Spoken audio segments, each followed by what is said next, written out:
Yo, we're back. Episode 34 of the Crossover Sports Podcast. Yes. Rocking out with my boy Matt. Uh, though we might have an appearance by Kenan. Unfortunately, doesn't look like Trey will be able to join us. For all you Trey fans, he is preparing for a big family event that they're having this weekend. So, fortunately, he probably won't be here. But, I do have Matt. So, Matt, introduce yourself, and then we'll get this going.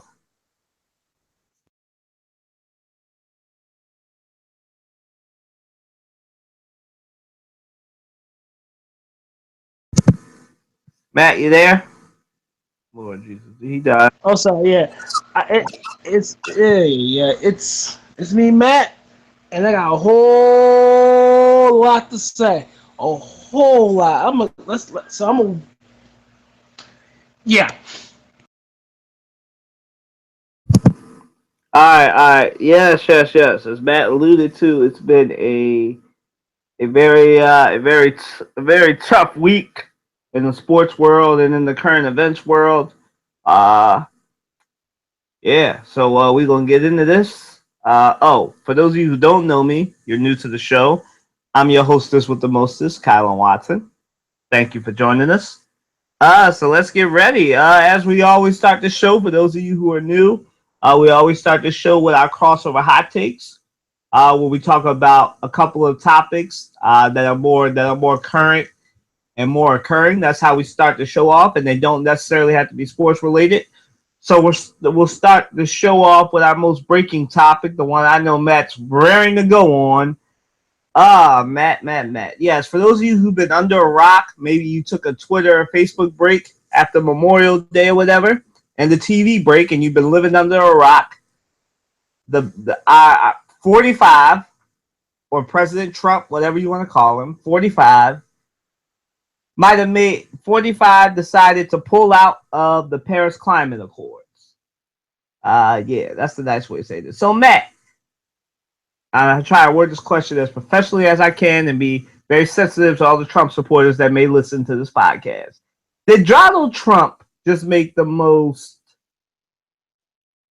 idiotic decision of his presidency by pulling out of the Paris? Go ahead. Donald John Trump has committed should be dead politically. He should have been dead by now, based on the political suicide kamikaze missions that he made. This man should. Put it this way: this man does not know what he's doing. I mean, I personally do not know as far as the nuts and bolts, as far as details, as far as the thing is concerned. But if it's for the environment, if you're gonna go ahead and say no, this is not good enough because of jobs, which I understand about the jobs part. I get it and I understand it. But to sacrifice the environment just for a buck is asinine. It's silly. It's stupid. You're basically sacrificing the country and the environment for $1. Knowing full well, globally, we're going green with wind energy, solar energy, renewable resources, and everything else. And literally, this is the only place in the universe that we have left. And the last thing you want to do is destroy it because of $1. The almighty dollar, the greed. It's ridiculous. It really, it's amazing how it let me back up. During the campaign trail, he did say that he was going to do this. So it's amazing how anyone in their right mind would still vote for this man, all because They see something in the immediate. Okay, you're not working. I wasn't working at the time. Well, kind of was, but really wasn't. Of course, you want to find a job, and the first thing the president, this nut president nutcase do, of course, he promises you jobs and this and lies. It lies to you. We're gonna get your jobs, and here it is. Here it is, like what? May the what? May the June the 2nd. Excuse me. Here it is, June 2nd, and where's jobs at? Where's jobs? And the jobs you're trying to create are jobs that are very archaic, jobs that aren't here anymore. They're jobs that, they're 20, probably 30 years ago. You can make a good living off it, but not today. There are few far in between with those type of jobs, those type of manufacturing jobs. It's time to go with the times. It's time to go with the global aspect of it, which is now trying to be. You have to go with global, like what the globe is going through. We're going to be more greener, be more a better protector to the environment, and believe it or not, if I may go biblical, we're called to be stewards of the earth, to take care of what we have. This is all we got, and to go ahead and strip it of its resources, screw it over its resources, kill anything that walks. It's ridiculous. And on top of that, you just want to fund the prison system. You take away. I can go on for days, and you literally going to sit here and you're going to try to tell me that you're pulling out because you don't like the deal, and it's money related. Excuse me, but go kick rocks.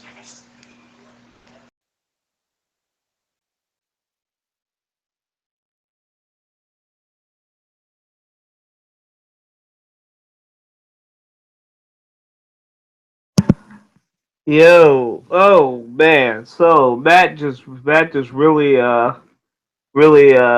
kicked it up a notch with that one. That was a nice way of saying it. He was brawler before we got on here. Um, you know, First off, let me approach this from, since Matt laid it out in his soliloquy about the politics of it, how basically this was the easiest win for Donald Trump. It was something he could sell his, for lack of a better term, his base. It was a good way of selling that to the base. He talked about, let's talk about it from this jobs front, right? Now, President Trump, 45, whatever you want to call him, he sold this from a job perspective, and when you have people like Elon Musk, somebody with a huge stake, because he's over the Tesla electronic cars, telling you, "Hey, stupid, don't pull out of this deal," right? And you have a bunch of business people. Now, this is a man that sold the American public on. He's a businessman. He knows good deals. He's gonna make America great again by making it rich and putting America back to work.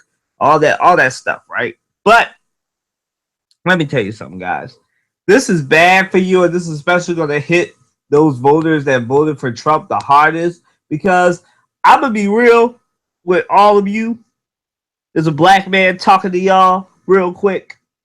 Them coal jobs ain't coming back, man. The coal jobs are going the way of the dodo bird and all the other fill in the blank animals here that used to walk this earth but are no longer here. The coal jobs are about to be extinct, man. He's not going to bring those jobs back. It's not happening. Him pulling out of this deal won't help your coal jobs. I mean, sure, they added about 300 to 400,000 last quarter. They added some more jobs, but on the real though, keeping it real, keeping it in the beam, going Philly, keeping it in the beam. Like, is none of those jobs are coming back, and this might be the most idiotic decision Donald Trump will make so far in the 132 days of his presidency. Businessmen didn't like it. His own Secretary of State, the former CEO of Exxon, didn't want him to pull out. He defied Ivanka Trump. He defied his own daughter to give Steve Bannon and that climbing denying fool we got in the EPA, running the EPA, a victory. Like, I can't overstate how stupid this is, right? We talked about this on this podcast before, that this 4 years is basically, this whole first term is basically, I'm trying to erase Obama from the history books, right? And the fact that you have cities like Pittsburgh, Philadelphia, whole states saying, you know what, that was telling the world that's the government's decision, but as for the municipalities and the states, we're abiding by this Paris Climate Accord. This is one of the main reasons why you guys need to vote and stay educated. Because this is what happens when educated people vote. This is what happens when a lot of you people who wanted to make protest votes, voting for Gary Johnson and Jill Stein, paid Russian shills, both of them, and you wanted to say, Donald Trump won't be as bad as Hillary Clinton. Really? I doubt Hillary Clinton in the 132nd day of her presidency would have been saying, you know what? Bunk the earth. I'm pulling out of the climate deal for jobs that ain't coming back. And I'll renegotiate the deal if they want me back. Even though President Obama spent the latter 3 years of his presidency getting this deal done, right? So we have joined the list of countries like Nicaragua and Syria. The first off, Nicaragua gets a bad rep, right? Nicaragua didn't sign the deal because they thought the deal was, and this is the first time ever somebody said this, was way too conservative on countries like the United States and China, the top two biggest polluters, right? Nicaragua wanted a deal that was stringent, that made people actually like, that set the goals for all these countries, didn't allow countries to set their own goals, right? So that's what Nicaragua wanted. Syria just didn't want to sign the deal. Heck, even Russia signed the deal. Donald Trump, the only way Donald Trump can sell this deal, right, is by saying, oh, it'll bring jobs back, and counting on a lot of you to believe that. Now, as I just said, the coal jobs are not coming back. Matter of fact, studies have come out that have said that the fastest growing energy and so far the strongest part of our economy is electric, solar, and wind. Coal is not where the future is. I know a lot of you hate hearing this. Coal is dead. Like I just said, it's going the way of the dodo bird. It's dead. It's going extinct. This will be a wind, solar, electric, and nuclear country soon. And basically, he just abdicated a responsibility from our businesses. Where there's only two places in the country where you can get natural clean energy fuels. That's here in America and Germany. And he's been pissing on Germany all week. Heck, it's gotten so bad, and we're not even talking about this today, but I'll bring it up. Angela Merkel at a beer festival said, you know what? Germany's all alone. Germany is basically, because Britain's a cluster freak too, the only rational superpower right now. And Merkel's in an election too against some far right Russian shield. So everybody, and I'm sorry to you Trump supporters, I'm sorry for calling your man a Russian shield. My bad. But for lack of a nicer term, a Russian puppet. How about that? Right? This is what is going on in three of the most powerful countries on earth, right? Theresa May is refusing to even debate her competition because she knows she's probably going to lose. And in Germany, Angela Merkel is basically the most rational person in the world right now. And that is saying something. Right? So this is the stupidest decision ever. It defies logic. Not only defies logic, it defies the main purpose of Trump's presidency.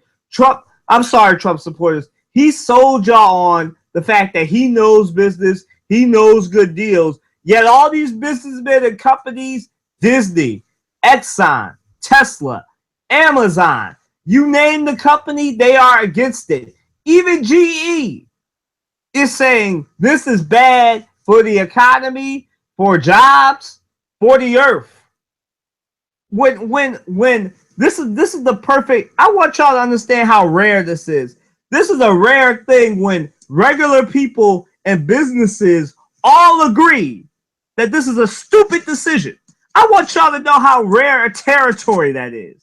You never get regular people and businesses agreeing on anything because, as I've said before on this podcast, all businesses care about is the green. That's why you don't want businessmen in politics at all, because all they care about is cream, green, cheddar, cheese, whatever you want to call it, paper. That's all they care about. But this is that rare circumstance where something so rare happens, everybody universally agrees this is horrible for the country. If you are a Trump supporter or if you voted third party, shame on you. Because this right here proves that Donald Trump was worse, is what we all do. Donald Trump was worse than Hillary Clinton. Donald Trump was the worst option of all four you had. And for those of you that voted third party, this is what you get too. Own it. Go ahead, Matt. You can get back in.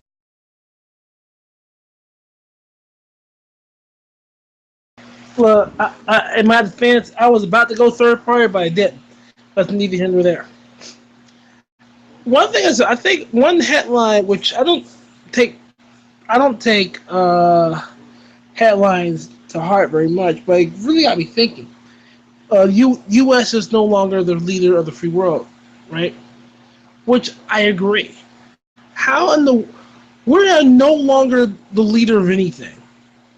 At one point, every country will look to America for education, for resources, and all of everything else, the economic power and everything. Now America sucks. America is not what it could be, what it used to be. We have evolved into a better country. In fact, we either been stuck in this muck of the time, or we just refuse to grow up. We just refuse to grow up, and it's unfortunate. And this man has literally been the poster child of this. I don't want to go to the 21st century. I want to go back, stay in the 20th century just a little while longer. I'm sorry, the middle of the South, the middle of the country, the heartland of the country, the North, pretty much, Northwest, not where Seattle is, but Montana and the like. It's time to move on. The America you knew is the America you know no more. It's dead. America that you know now is coming, and you cannot fight it, okay?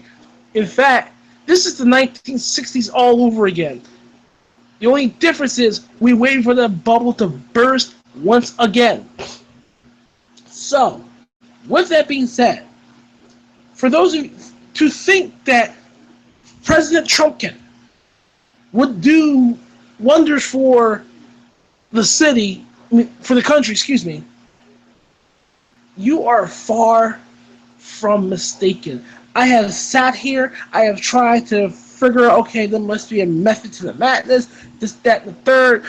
I may not agree with this position, but I respect it. There's none of that. None of it, and therefore, it's silly. It's silly. So, with that being said, we are laughing. America is a laughing joke. We are becoming more and more racist by the day. And look, this is Jim Crow 2.1. Okay, the update was basically when 45 showed up. Now we're probably at Jim Crow 2.2 or 2.3 or something. This is silly. This is embarrassing, and most importantly, it has reached a level in which it should not have been. It should not have gone. Bottom line.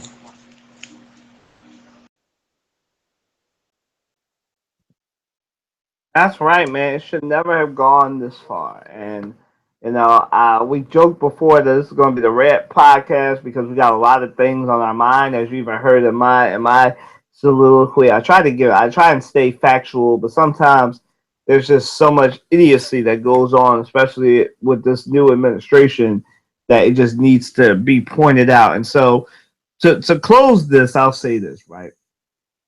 Donald Trump in one of his remarks yesterday, because I watched the whole thing because I got off work in time enough to hear the whole speech or propaganda. I don't know what a better term is for it. The whole speech written by Bannon and the guy that wrote the nationalistic speech when he initially got initiated in the office, not initiated during his inauguration, right? And he said that the whole world was laughing at us because of this deal and how bad it was when Obama did what he did. Here's my thing about this, man. If you gonna be straight with us, just be straight, man. Just be honest, man. You are gonna spend these next 4 years. I mean, you've done it already, but it's gonna take you a whole 4 years to try, and Matt pointed this out in previous podcasts, to try and erase the legacy. This administration is here to do this administration is here to do a couple of things. One, roll back everything about it. The other one is unintentionally or intentionally set us back hundreds of years. So much so that the next the next the next that the next president is going to have to make up. It's going to seem like the next president will have to be in office for 20 years to undo the damage that Donald Trump has done, right? And it's going to take forever to get this man to get this presidency undone, and it's going to be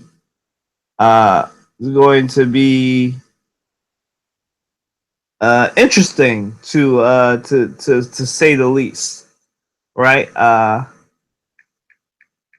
And we're gonna move on to the next thing, but Kennan's in the chat. It's amazing just how much of a weird situation this is, where we basically have Donald Trump making a decision that is so irreversibly undone, man. I there's no other way to put it. Yeah. So we're gonna move on. And hopefully he'll be here. No, I'll probably let him go in too. But Matt, we're gonna talk about what happened to LeBron James's home. So what's your thought on LeBron's vandalizing of his home in LA? Again, just to give some background. Before the finals, I think it was Wednesday, I want to say, LeBron James' home was spray painted with the N word on his fence of his LA home and everything. So that's what we're reacting to. It was the N word. So we are two African Americans. I just want to put that disclaimer out if you don't know. Yeah. So caution to the wind. Go ahead, Matt. I've been black for 32 years, so there you go. Like I said a few minutes ago, um, this is Jim Crow 2.0. This is where we're at right now. This is Jim Crow 2.0. Okay. The fact of the matter that racism still exists. The system, that is, still exists. It really does. So, with that being said, here you go. It is unfortunate that we have to deal with it. It is uncalled for, and we're at a point now where racist people are emboldened to say whatever they want because Trump's in office. It's not, and it's the most we we can now say the most politically incorrect thing that we can say. It's not about being politically incorrect or being politically correct. It's the fact of the matter is this is your heart. At the end of the day, it is. I mean, it's wrong on all accounts. It's wrong on all fronts. Okay, just put this vandalize anybody's property, no matter who it is, and you put a racial slur on anybody's property is uncalled for, and I can't think of the word right now. It's just uncalled for. If you really hate, I mean, it's one thing you hate an athlete, you know, but whatever, that's your business. But to go as far as spray painting the N word on someone's property is a bit too far. Now, I don't know where this person's heart is, but whoever put this on the man's property. But at the end of the day, if you cannot, I don't know where this person's heart is. If you cannot, you know, if you can't deal in a evolving country, sorry. So, it is what it is. Oh, Matt, that's my friend Amina. She's a sports person too. I just invited her to fill in time. Continue. Nice to meet you. Yo, okay. I mean, we're on LeBron's vandalizing of his home, and before that, we were talking about Donald Trump pulling out of the climate agreement. So you can tackle what you want to tackle. 45 being an ass. Um, Concerning LeBron, I'm not a fan of his team. Anybody that knows me knows that I'm a Warriors fan.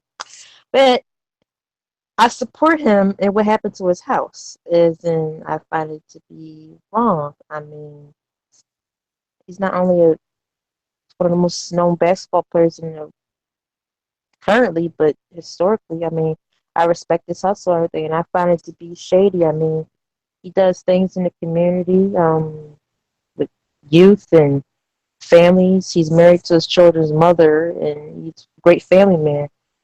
And he does what he can, not all that he can, but he does more than most in the NBA does. And I gotta respect him for that. So for that to happen to his house, it's like, you know, times have changed. I mean, I believe that God is finishing off the bullshit, so to speak, that's been going on in the country with Trump being in office. And as you've noticed, since he got elected on November 8th last year, white people have increased how they feel about black people. If you've noticed, you don't hear any All Lives Matter people. You don't see them anymore.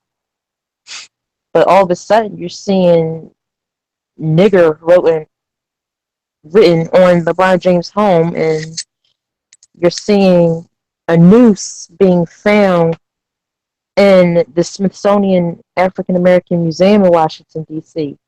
A noose.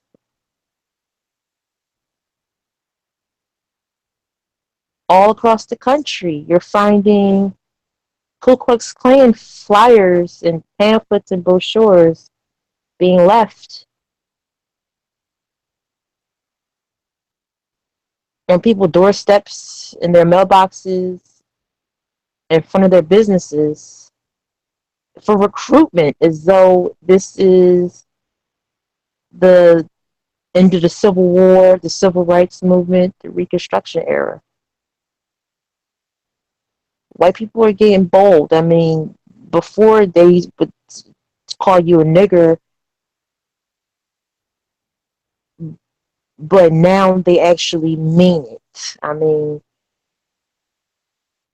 just within the last several weeks, 3 teen black boys were shot and killed by the police. Not only the boy, his last name is Edwards. He was shot and killed by the police, and 2 others.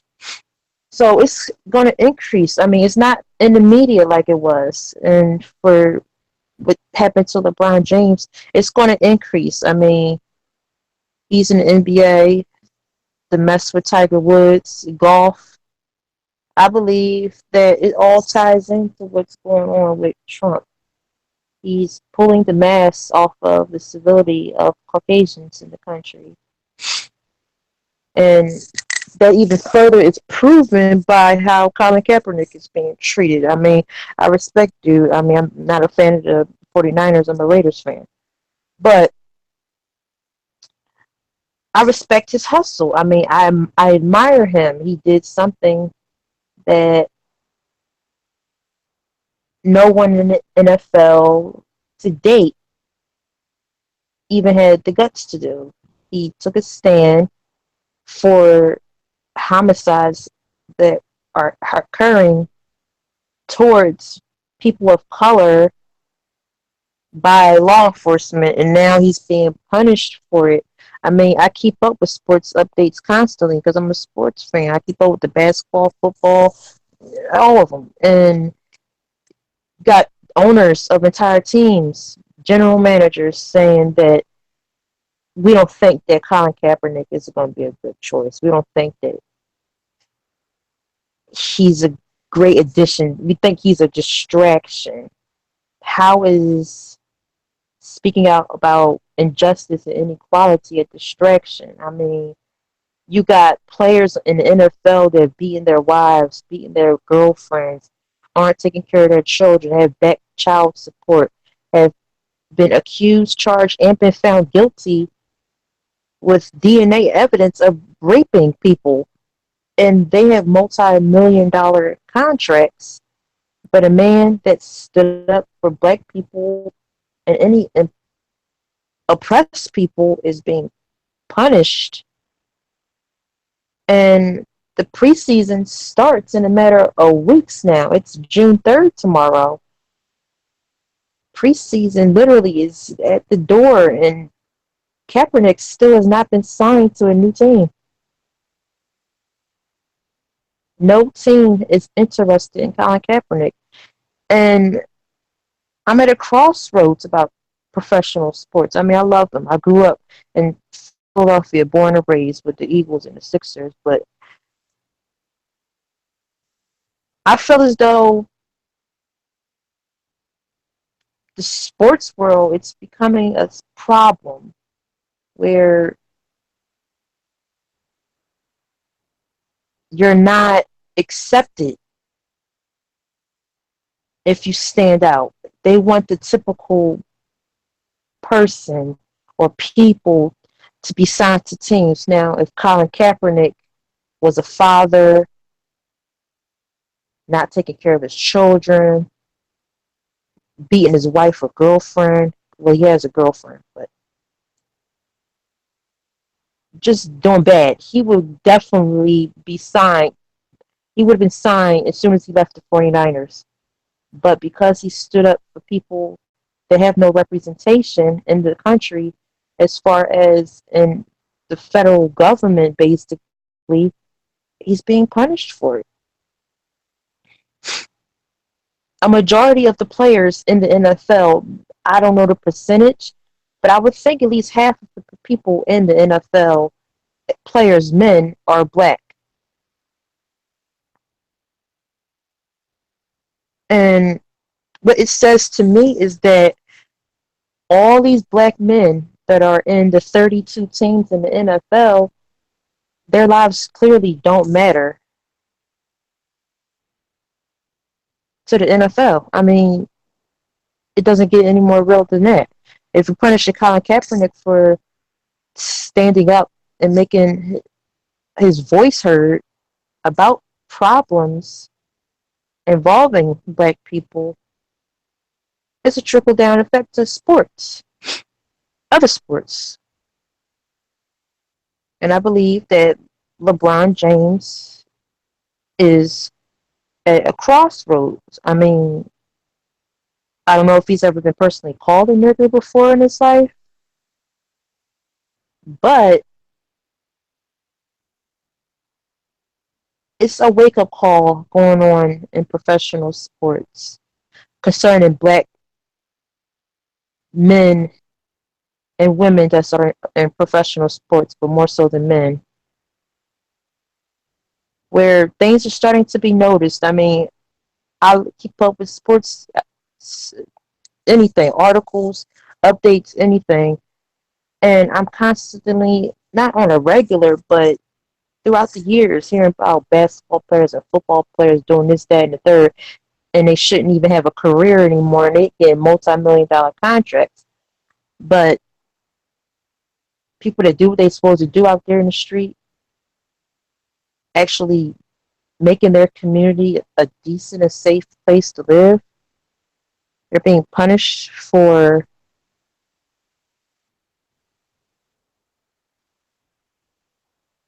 being a martyr, so to speak. I mean, I feel as though professional sports don't accept players who stand out that are black. I mean, it goes back to 1967, 50 years ago, literally, when Muhammad Ali, due to obvious, well meaning reasons, did not go to Vietnam. He said it out of his own mouth. In Vietnam, people, they never called him a nigger. Why would he go shoot and kill them? And he had his boxing license and titles taken away from him for 3 years. He didn't start boxing again until 1970, 1971. All because he did not want to go fight the white man in war.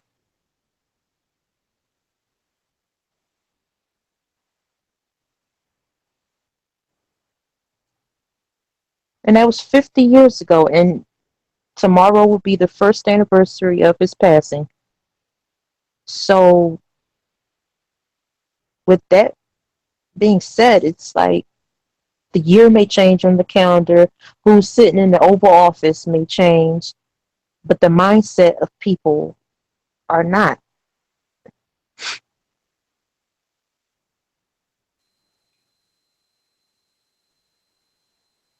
I wouldn't want anything bad to happen to LeBron James. I may not be a fan of his. I'm not a fan of his team, but that's a black man that has a black wife that's beautiful, and they have children together. And for someone to write nigger on his house, and he wasn't even there when they did it. Are you kidding? That shows you're a punk. That shows you're a coward. If you're going to do something to a man, you do it when he's there at home so he can deal with you right there and there. You don't write nigger on someone's house. Like, come on.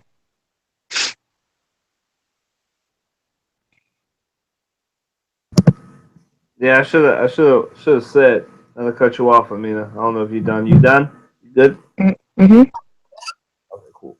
Yeah. So that's my friend Amina. As you know, we got some deep connections up in these crossover streets. She's a big sports fan, big Warriors fan. So I brought her on. So the best way to come on is to join. We don't bite. Uh, we've been looking for, because our sister Tristiani has started a new job, so she'll be over here less and less. We've been looking for a female contributor. So hopefully Amita can come on and be consistent. Yeah, that's her. That's her brain power. Known her since high school. Another smart, intelligent queen up in this joint. So yeah. So before I go, and then I'll allow Matt to jump back in because I don't think he ever finished his thought. But yeah. So for our multicultural podcast, we try to stay professional. I should warn you guys. You should probably skip to like the next because I'm probably about to go on a rant. So skip to 10 minutes or 20 minutes into the podcast. It's about to be an excessive use of the N word. So for our light of heart fans. So my thoughts on LeBron, right? Like Amina said, I am a fan of LeBron James. I'm not a fan of his team, but I am a fan of LeBron James. He's a good basketball, great basketball player. Top 3, top 2 basketball player. The greatest basketball player of his era. Let me say that. Amina, mute yourself real quick. We'll go get the beverage.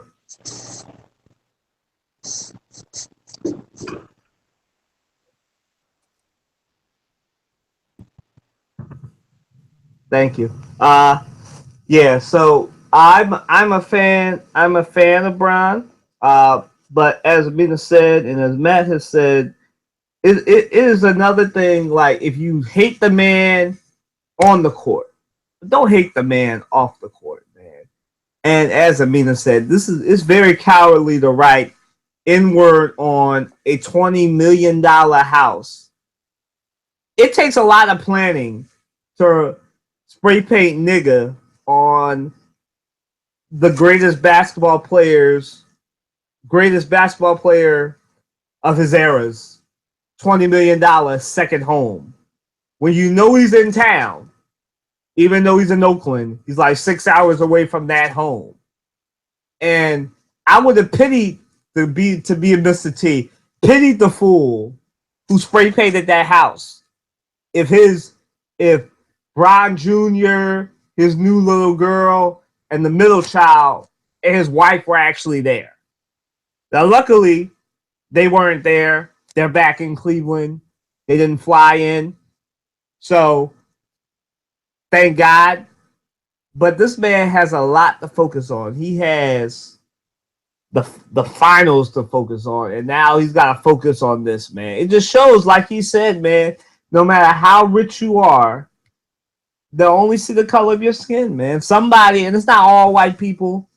This is not an aspersion on all white people, right? But the minority, white people, welcome to the world of being a minority, right? Where the actions of a few is used to justify all the preconceived notions of the many, right?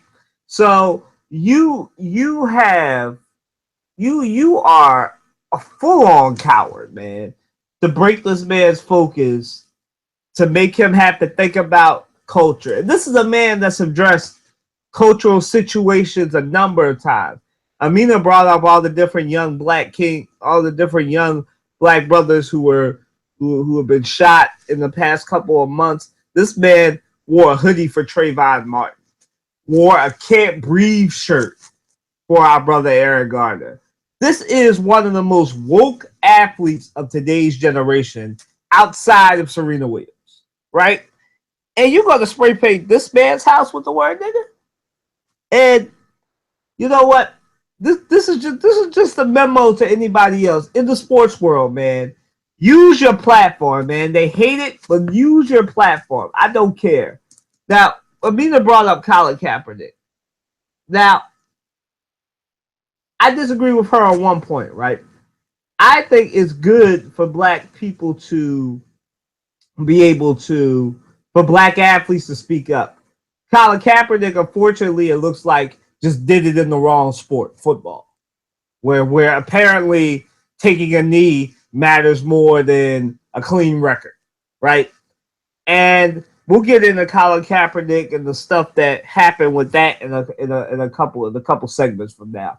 But LeBron James, just staying on topic. LeBron James is one of the richest athletes, one of the most woke athletes. It just proves, man, that, like I said, to a lot of people, that's all you are to them. Whether you are tackling people for people's entertainment, dunking balls, hitting home runs, scoring goals. All you are to them. They can't see past your color and skin. All they see is a rich nigga. That's all they see. And it's a shame that this is what our society is reduced to right now. And that might be because of the rise of Trumpism. It might be because, there's been a lot of now that Barack Obama's out of office, people feel they can let their hate flags fly now. There's probably a bunch of things, right? It's the degeneration of our society. And we are at a point now where we have to speak up. It is imperative that whoever you are, whether you are lowly African Americans like us, use your platform and speak. Man, it's no longer time to be silent. The time for silence is over. You know what? It's time to stand up and call a spade a spade. If it's racist, say it's racist. So many people, and you know what? I might as well go on here and add on to this, man. If you are somebody who says, "Oh, what these athletes know about being black in America, they're rich." As LeBron James, just as what happened to LeBron James' second home just showed you, it doesn't matter if you're the best basketball player on the planet. You will still only be black to somebody, and just by the color of your skin, that makes you low to somebody whose mindset hasn't gotten past this 19th century and still believing that, for lack of a better term, horrible science that says, white people are just scientifically better than black people. There's still people that believe that too. But Matt, I'm gonna let you get back in here, and then we'll move. All right. Let's try to shut this sucker down by saying this. At the end, now in the '60s, you had, I think, Ali, Jim Brown, Bill Russell, and I think one or two other athletes. They had a summit about this very same issue. Now, fast forward to today. Do we need a summit? I don't know. Should we have a summit? Possibly. But America's so multicultural, it's ridiculous. To sit here and say that, that the ridiculousness that is the American fabric, it should be catered to one race, not a culture, a race, is asinine, is BS, and I cannot believe I'm watching this baseball game right now, but still, it's asinine, it's BS. Now, with that being said, it's not, you can thank 45 for basically inciting a race-baiting thing. I don't know what to call it, a war or what, but it's a thing and it has to stop. And basically, until we stop living in fear, particularly, and I'm calling them out, the people that live in the South, that is stuck in 1960 somewhere. I'm sorry, I'm saying the word was like, get your head out your ass and look at the world in front of you. I'm sorry. We're getting killed. We're getting maimed left and right. And I'll be honest, I'll be the first person to tell you, it's time to stand up and do something for ourselves. There are white people. There are other people who are willing to fight with us. But the last thing you want to do as black folk is to bite the hand is to bite their hands off or say no thanks but no thanks. You need as much manpower, as much numbers as possible. And you know what? Golden State said it best: strength in numbers. You want to beat the bully in the playground? You get enough people to beat said bully to put your foot up there. Oh, I swear. Put their foot up, set up their ass, and let them know the fact that you will not tolerate this anymore. This will die once and for all. If you don't like it, you yourself can get out of out of this country to go somewhere else to have your radical ideas somewhere else. Because this ain't the place. So, with that being said, if you and the young lady was right. If you're not man enough, I think it was, or kind of, one or two, if you're not man enough to spray paint said, you spray paint and deface one's property by writing out nigger on the side of the house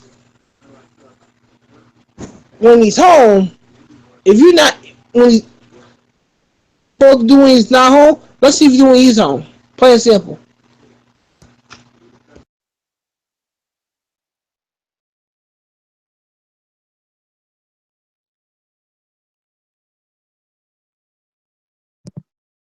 All right. Well, moving on to our next LeBron James focused topic. Well, not really about LeBron James. Amina may not have seen this video, and Matt didn't get a chance to watch it. So I'm gonna just shorten the quote. I have the video tagged on my Facebook. For those of you that want to see it, I mean, I'm about to send you the link to it on my video. But Jason Whitlock, he is a Fox Sports contributor, formerly of ESPN. He had his show, and yesterday he basically said that just to end the quote, and this is what he actually said. I'm not, to those of you Jason Whitlock supporters, I'm not shortening what he said. This is what he said. He said that basically LeBron James is too rich to ever have experienced racism in his life. So, Matt, we can start with you and then we can go down the line. Because I know Amina's probably raring to go just based off of what I just said. So go ahead, Matt.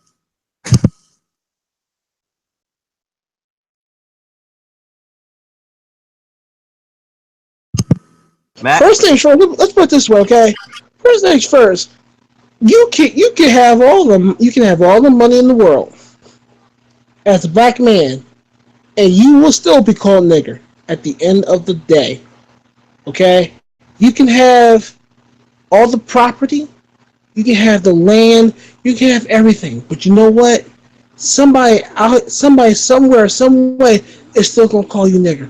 Why? It's simple. They want what you got, and they're mad that you got it. To say that LeBron James is too rich to be called nigger is yeah. I'm gonna say a whole lot of cussing tonight. It, it's asinine. It's asinine because my thing is simply this. And here you go.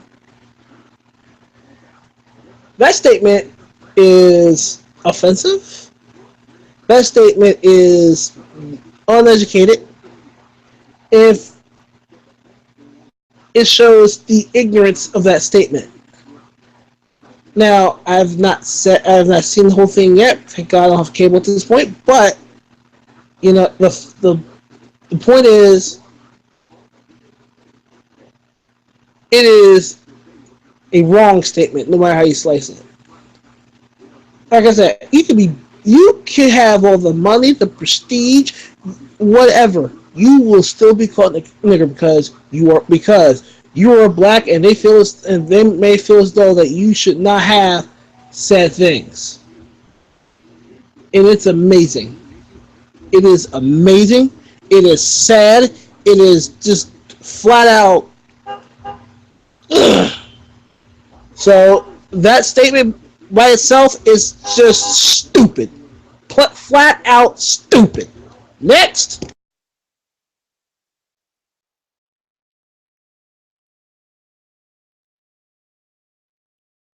I mean, it's on you. Go ahead. Well, where can I begin?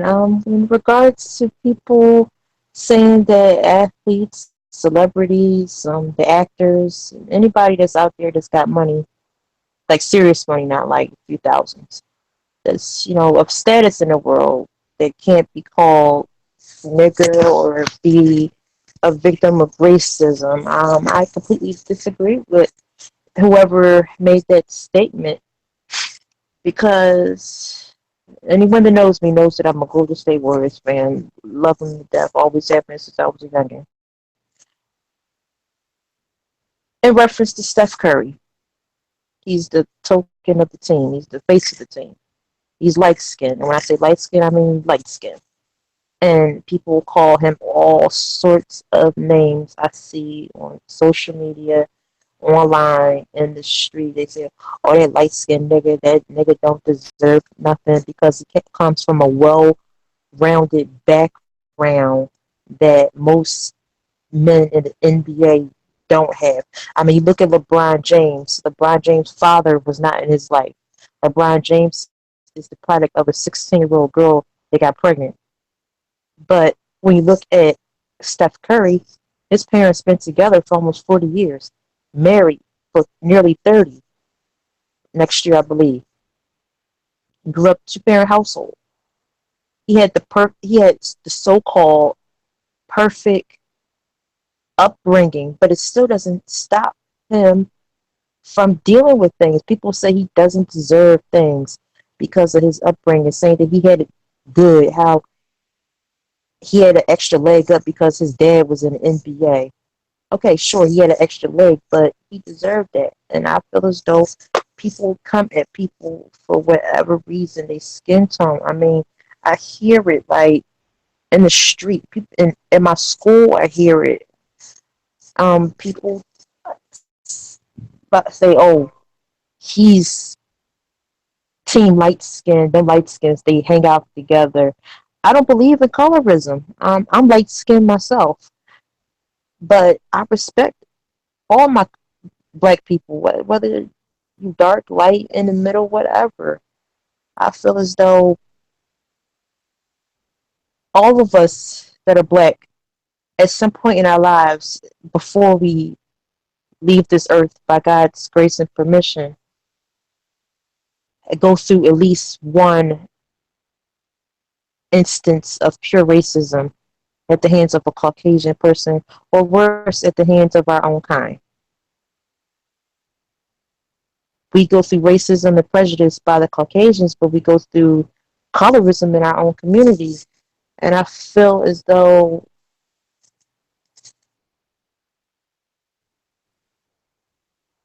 every black person that's ever been in any professional sport has dealt with some level of racism. I mean, you look at Serena Williams right now. She's not married to her child's father, but they're engaged. I don't know if they plan on having a wedding or not, but she's pregnant by him. And I see on social media the second she announced that she was pregnant, it wasn't even intended. She released the information by accident on Instagram. She never intended for the world to know that she was pregnant, but it's out there now. Everyone knows it. But my thing is, outside of her father, I can't recall any group of black men saying anything positive about her or Sister Venus in all the years that I've known about them since I was 2 or 3 years old. They've been called manly, masculine, too strong, too built, all this here kind of stuff. But how long do they expect Serena Williams to tolerate that coming from her very own community?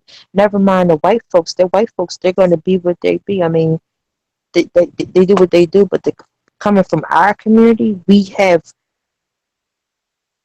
our own level of racism when it comes to colorism. So she went outside of our community to have a child. And I don't agree 100% with it, but I understand why. Because no black man that ever talked to Serena ever proposed to her, ever bought her a ring, ever went to her, had a conversation with her father. I feel as though we're not only dealing with 500 years of oppression, servitude, gentrification at the hands of Caucasians. I feel as though even within our own community, with the sports world, the entertainment industry, the music industry, I feel as though even in the hood, that a lot of us have turned our backs on one another. Like, we don't know what the saying, it takes a village, is anymore as a unit. I know what it means, and I'm pretty sure you all do.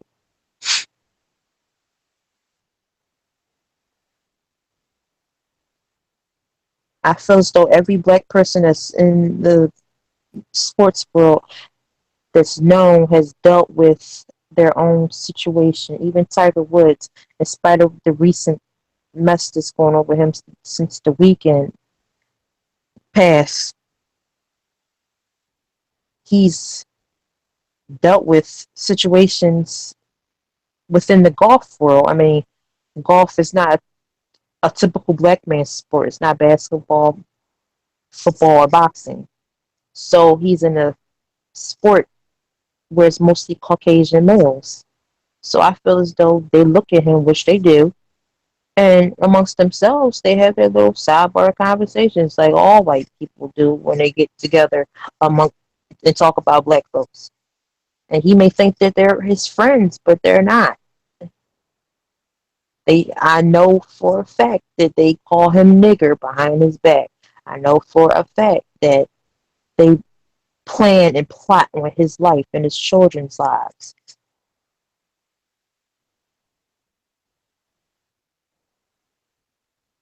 This world is changing.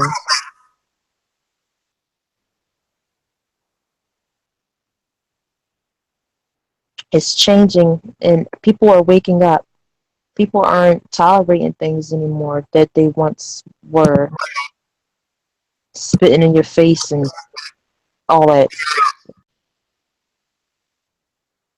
People are waking up, and I see it. Like, youth out here aren't tolerating things that youth in the past tolerated in the black community.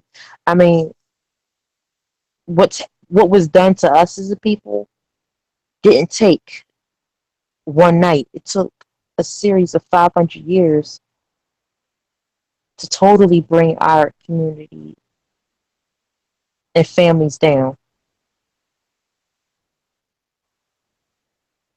But people are waking up slowly and surely. I mean, it's not going to take over. It's not going to happen overnight.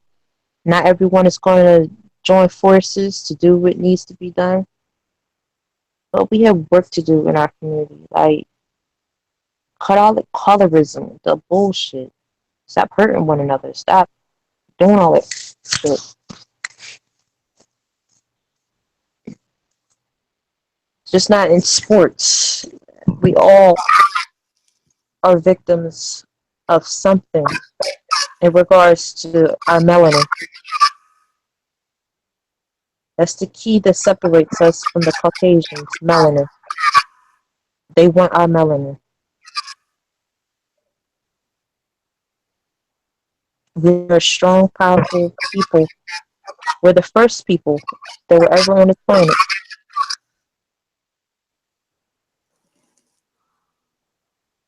We're the Alpha and the Omega. And I believe a shift is happening in professional sports where people are waking up. It's not going to be tolerated anymore. Things that were tolerated in the past with basketball and football. Right? People have noticed things within the last year alone that they did not prior. And as someone just said before I talked about Obama not being in office anymore, I believe there was a crutch for black people.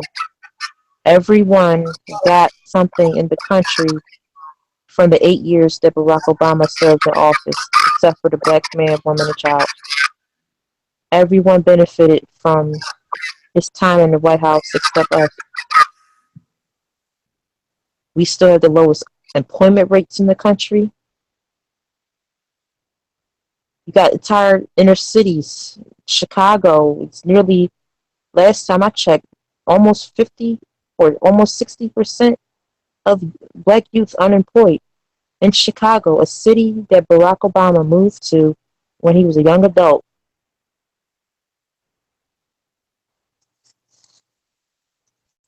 Things need to get done. We don't have a lot of time. People, situations about to shake up and be changed. Trump isn't playing with people, and I keep telling people that. They keep saying they want him out of office. No, you do not. Because if you want him out of office, guess who's coming behind him? His vice president, and he's the million times worse. You don't want that. We need to just deal with what we have at this present moment, and that's Trump. People are about to lose their Section 8 housing, their food stamps, all these programs and services, all that stuff is about to go. All these services that have been able to help people for generations, all that stuff is about to go. It's not going to last forever. Healthcare is not going to last forever. Racism just isn't the color situation versus us versus them. It's a whole institution. I mean, the definition of racism is institutionalized oppression, where one entire people oppress an entire other people in a systematic way.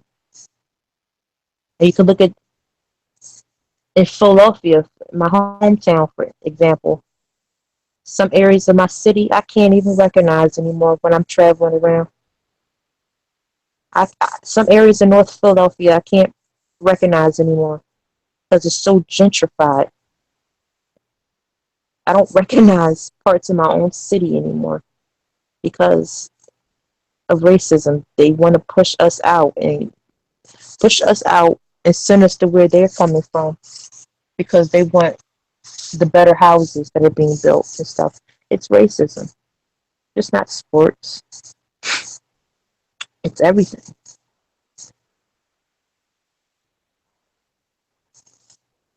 All right. Our sister just just legitified the whole game right here. That's why she up in this podcast to illuminate some stuff. But to end this, John, because we've been on these three topics for about an hour now. So so uh yeah, my thoughts on Jason Whitlock. As Matt said, it was an ass of 9, ass of 10, ass of 11, ass of 12, to borrow some phrases from Stephen A. Smith, a brother. Before I go on here, that reminds me. Our condolences to Stephen A. Smith and the Smith family as he lost his mother yesterday or sometime this morning. I feel like. So even though Matt and I specifically don't know about Amina, how she feels about Stephen A. Smith.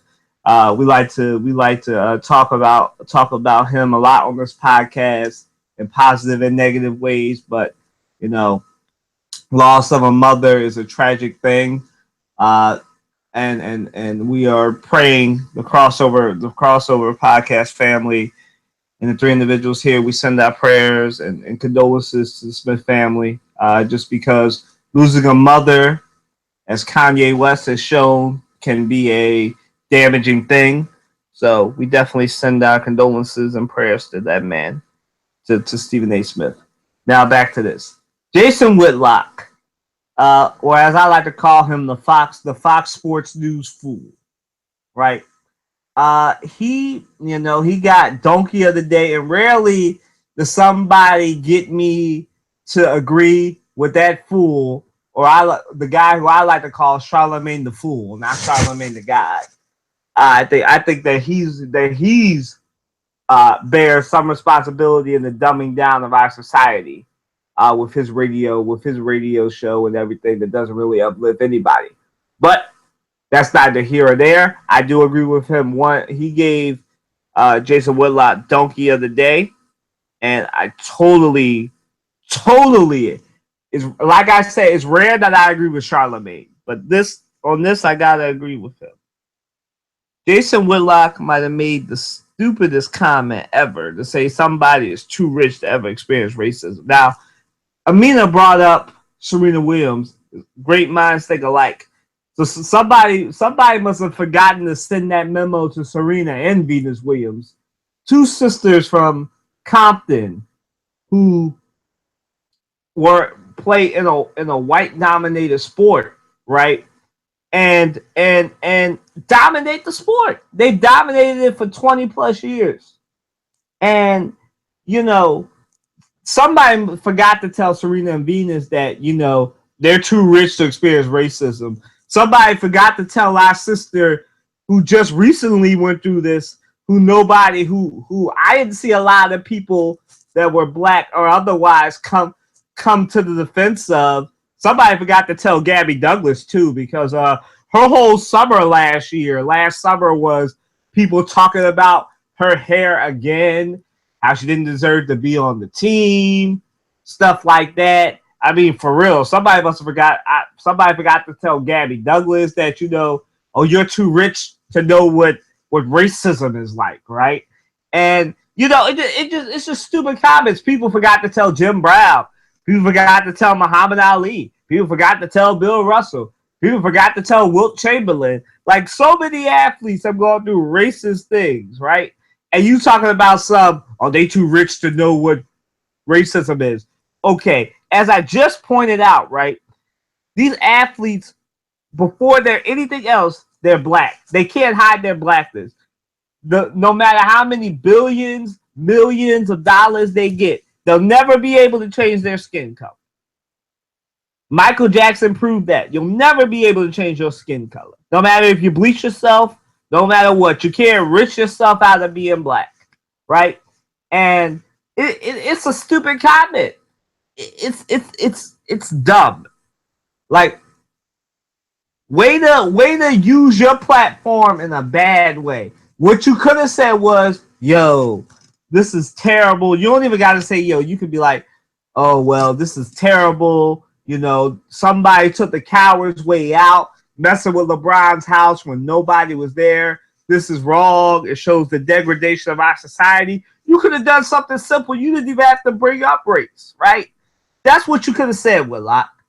You didn't have to go on of how you think that, just because LeBron James's staff cleaned up the N-word off the fence really quickly, that he didn't really experience it. It doesn't affect him. This man is a father of 3 kids that bear his name, that are going to have to experience this. That are going to have people saying things about them just because of who their daddy is, right? You got people who let's use Barack Obama, for example. Barack Obama and Michelle Obama were talked about like dogs. You know how that is. Sasha and Malia Obama, right? They've been in the White House since they were 9 years old. Now they're all teenagers. One's going to Harvard. One's on her way probably to Ivy League, because I think Sasha is at least a junior now, going into her senior year, I think, right? And so they experienced so much stuff. They saw their father depicted as being lynched. We didn't even get to Ted Nugent. We ain't going there today, because I'm not trying to be here until 1 o'clock talking about him. You have so much stuff just in the sports world, right? And for Jason Whitlock to say that is stupid. You don't even have to be an athlete. Barack Obama can tell you that he wasn't too rich to experience what racism was. There were so many people that were saying hashtag not my president for 8 freaking years. Right? Tiger Woods can tell you. Serena Williams can tell you. Venus Williams can tell you. There's so many people, right? And that is the dumbest comment. Again. I'll add Adam Jones. Adam Jones, yes. I think the best way to sum this up is what I just said. You cannot money your way out of being black. There you go. So moving right along to our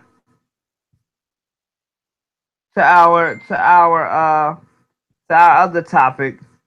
Amina's down for a little bit, so it's just gonna be the two of us right now. Matt, we're going on Tiger Woods, man. Is it time for Tiger Woods to get some help? Go ahead, Matt. I can't say yes or no to that question because we don't know.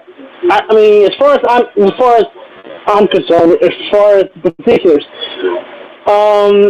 you know, one theory is that he, while going through his back injuries, he's going through was prescribed painkillers and some had whether like it or anything else, and that could be a theory. That's a strong theory too. Now when you tack on the extramarital problems and everything else that goes along with it,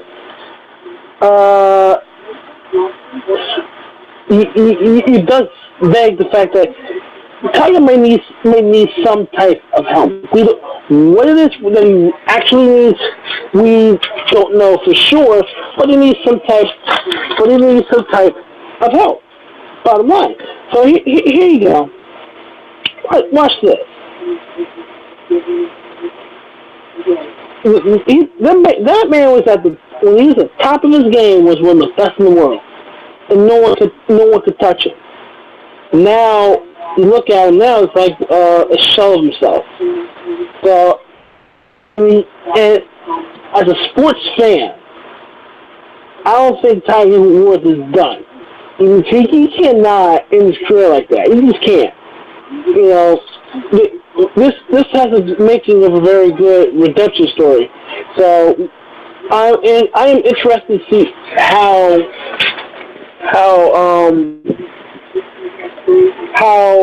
he responds to this major setback, and that's what it is. It's a setback.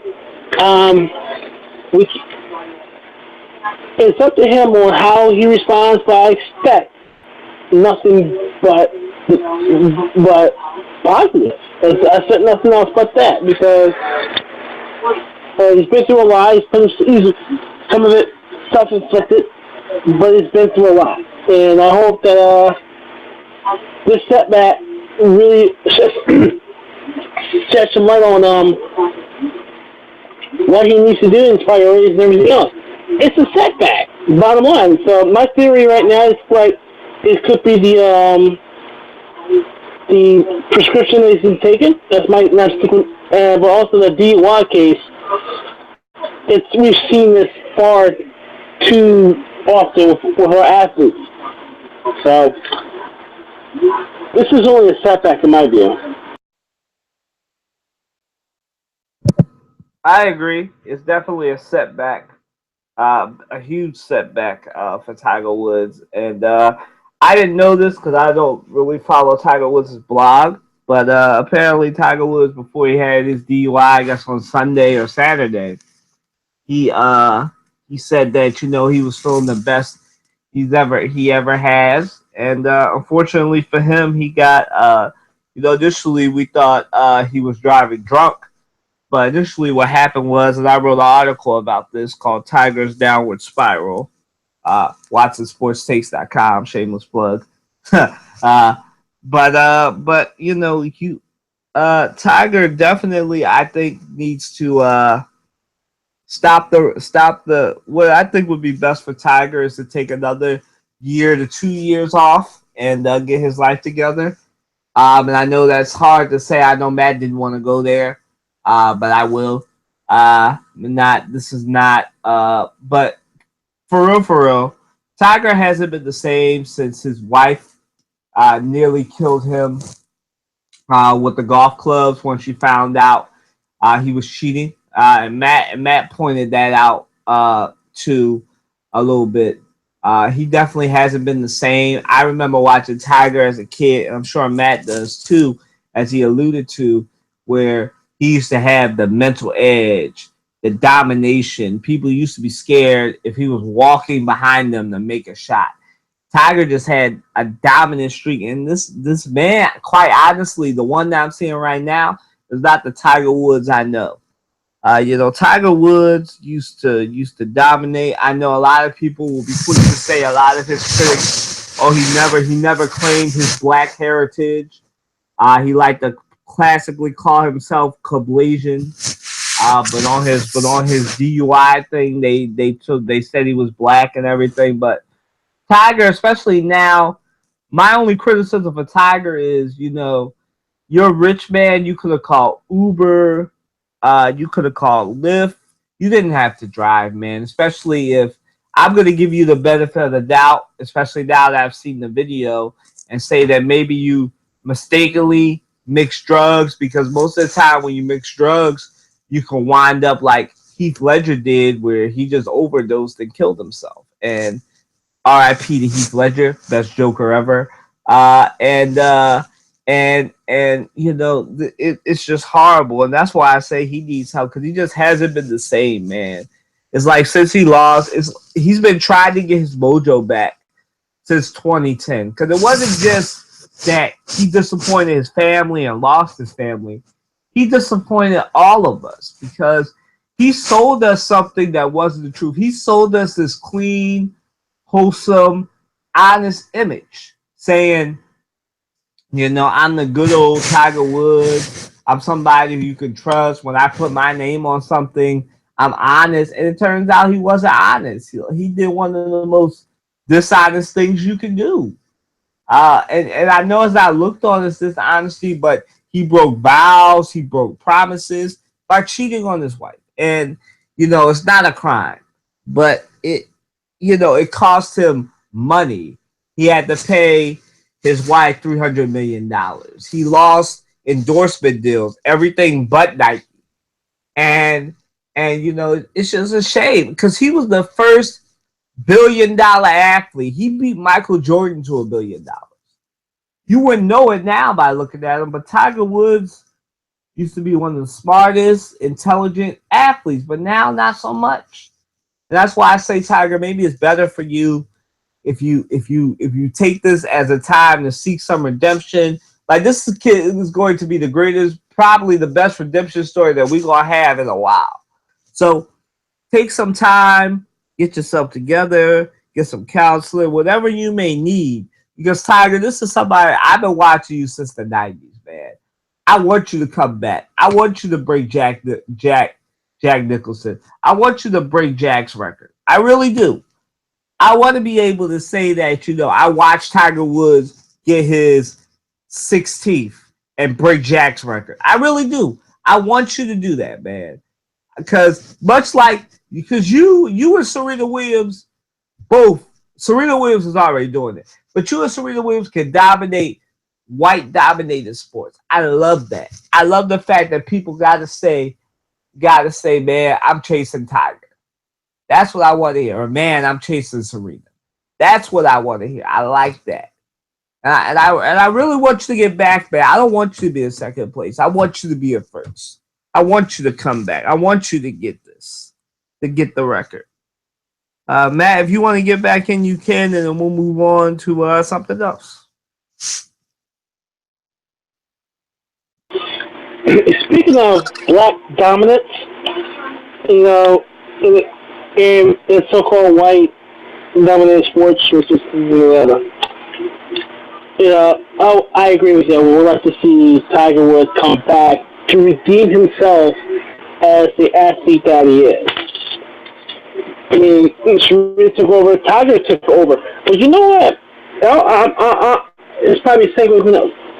One player that does not get enough credit right now in the NHL is PK Subban, and he plays for the Nashville Predators. He's like pretty much the darkest brother on the ice right now. Even though his Predators are down 2-0, but the way he's carrying himself as a superstar, and he's a defenseman too, I'm waiting for that man to take over too. But back to Tiger, you know, Tiger, I expect nothing but the best from him. I really do. I expect him to come back and win that. Hopefully, win that one major and beat that record. So I mean that's my feeling towards it. So I mean this is not the end. It really is not.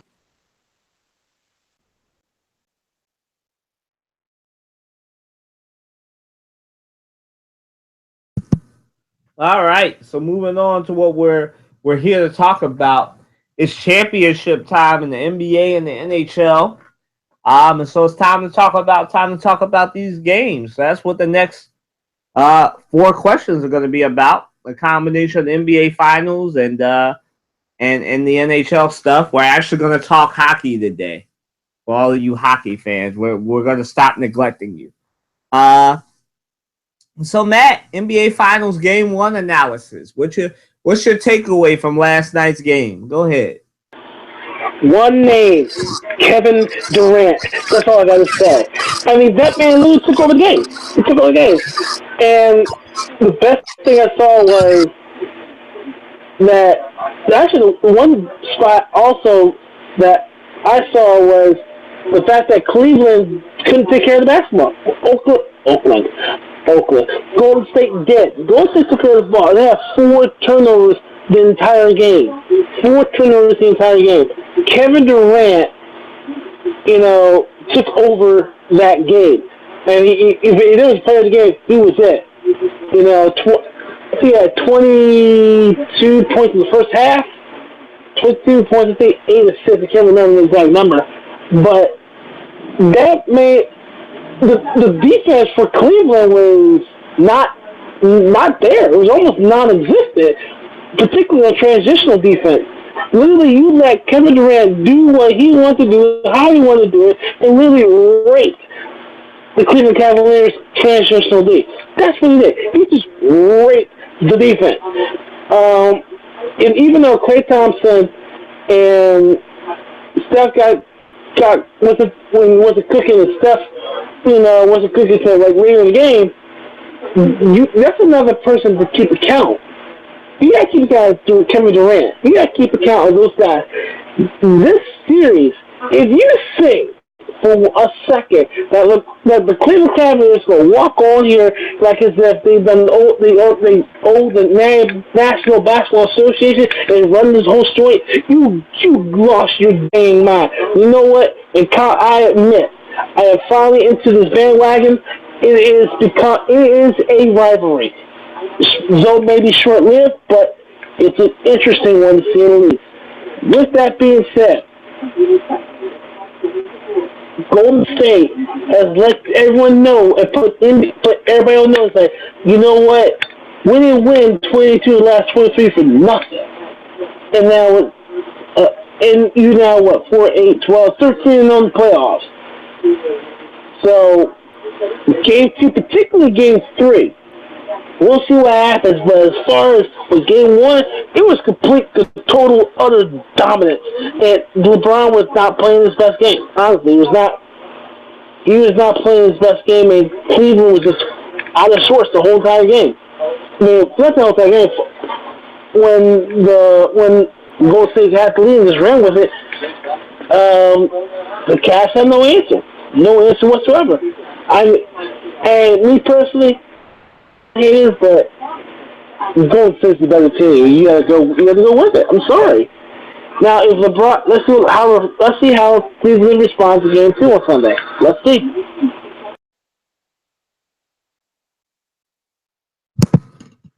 Ooh, Game 1. Matt took the Kevin Durant answer, but I'm gonna say this. My takeaway from Game 1 is the defensive dominance. Speaking of dominance, not just the Warriors as a team, but the dominance of Klay Thompson. Even early on in the game, like Cleveland thought that Kevin Love could bully him in the post, and he just, even though he wasn't cooking offensively, he did the stuff that didn't show up on the stat sheet, and he really set the tone. Most people think it's Draymond Green that sets the tone on defense, but in this game, from what I saw, it was Klay Thompson using his long arms and his long reach to keep Kevin Love from being able to just back him down and play old school basketball. His reach keeping Kyrie Irving or holding both of them. I think I do have the stat right in front of me. I think they held both of them combined to go 4 for 23 the whole game. And the Cavaliers players combined went 1 for 13 whenever Klay Thompson was on them. Now, that's just defensive dominance. Like, I remember a lot of people coming in thought the Cavs would win because Kyrie Irving was just going to dominate and cook. And from what I saw, Klay Thompson just made up his mind that nobody's cooking on his watch. And this is the Warriors learning. This is what I said all along. And Matt will tell you too. This is what I said all along. I told you guys, don't discount the Warriors, because I told you since tip-off, since they saw the Cleveland Cavaliers raise those banners in October, that the goal and the reason they got Kevin Durant was to improve that defense. I've said this on this podcast before. They are a better team defensively than they were last year. And all they did was add Kevin Durant and JaVale McGee, right? The only difference between this year's Warriors team and last year's is three players. It's Kevin Durant, Zaza Pachulia, and JaVale McGee. Now, JaVale McGee is definitely an X factor, and he showed it in them 5 minutes. But Klay Thompson had defensive dominance, and Steph Curry. Oh my goodness, what a difference a year makes when you're healthy and you don't have a bum ankle trying to defend Kyrie Irving. Like a lot of people said, and I hear this all the time at work, they're all like, Kyrie Irving is the best point guard. He's the best. I'm all like, did y'all forget Steph Curry? It's like y'all forgot Steph Curry was injured last year. This was healthy Steph Curry. You see him crossing up LeBron, crossing up Kyrie, making it look like nobody's there. He wasn't settling. No, the difference is between this year's Warriors and last year's Warriors. This year's Warriors team is hungry. This year's Warriors team ain't settling for 3-point shots because the Cavaliers are trying. Oh my goodness, there's Tristan Thompson or Steph Curry. I know what I'll do. I'll shoot a three and bail him out. No, you take that no defense Negro straight to the court. You make him foul, or you get a shot. You are one of the best finishers in the league. And that's not just the Kevin Durant difference.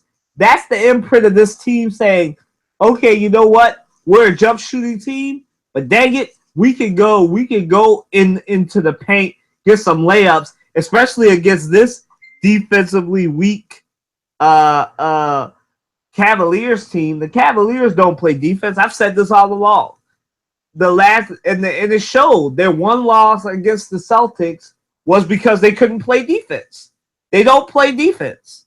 And this is why Kevin Durant left the Thunder, is for the pure form of basketball. There's only 2 teams in the NBA that play a pure form of basketball. That's the San Antonio Spurs and the Golden State Warriors. Everybody touches the ball. There's no ISO ball. I've said it before. I'm glad Matt came over to the side and says it's a rivalry. And I really do. Like, I tweeted and on my Facebook, I posted that I feel the Warriors in 6, but Matt was with me when I said off air that I think the Warriors might sweep them. And after last night, I'm confident that the Warriors might actually sweep them. And they might do something that's never been done in the NBA before. Go undefeated throughout the whole postseason. They might actually do it. I'm not saying they will do it. I'm saying they might actually do it. I still have the Warriors in 6 because I think LeBron James' greatness will get them 1 game. But, this is the juggernaut, man. This is the perfect combination. A hungry Kevin Durant and a healthy Steph Curry. I mean, the Warriors learned from their mistakes. They didn't run Steph Curry down like they did last year to get 73 wins. You know, you know, game one, game one was, game one was Kevin Durant and Steph Curry. That it was Kevin Durant and Steph Curry's dominance. That was the story of game one. Now, game two, the story should be whatever the Cavs did, whatever the Cavs adjustments are, because you can't give Kevin Durant 6 wide open dunks. But, you know, you got to pick your poison with this team. And, you know, next game, we'll see. But game one is Kevin Durant and Steph Curry's offensive dominance and Klay Thompson's defensive dominance. Matt, I'm going to let you get back in. Go ahead with No, I ain't got to say much. All I know is simply this, that game two, let's see how Cleveland responds. Now, last year, Golden State was up 2-0. Now, my biggest concern right now is, of course, I think Golden State is going to win this game too. I really think so. But my biggest concern is how in the world will Cleveland respond to game 2, and when we go to game 3, going to the Q, how Golden State's going to respond. So it's a whole lot of questions in there. It's a whole lot of stuff going on there. But I expect, you know, and I agree with you. Golden State did what they're supposed to do, particularly during the offseason, to reload and beat Cleveland. Basically, they took the championship, go back and get what you're supposed to do. And you know what? I agree. They did just that, and Kevin Durant showed how hungry he was in game one to get that title. Plain and simple.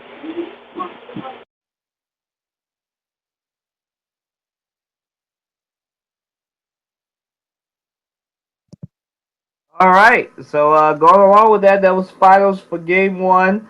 Something that we are going to take, and I'm springing this on Matt, Trey, Amina, and everybody else.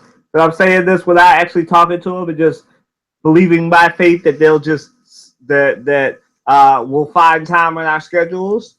I'm not saying this is going to immediately happen after every final, especially on Sunday night because we have church and everything else. But we're going to start doing, this is a working title, but crossover finals take or whatever, where we're going to specifically just have a show. It's definitely going to be shorter than this one. It won't go 2-3 hours because we all have different things to do at work and school and everything. But we're going to have shows during the week just about the finals, dedicated to covering the finals and giving our take for each game, because I think that'd be good for all of us to get it out, and we'll still do the regular podcast unless scheduling conflicts come up.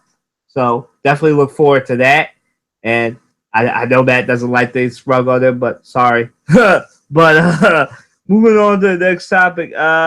So Matt, we both kind of answered this question already, but do you think KD is facing LeBron personally?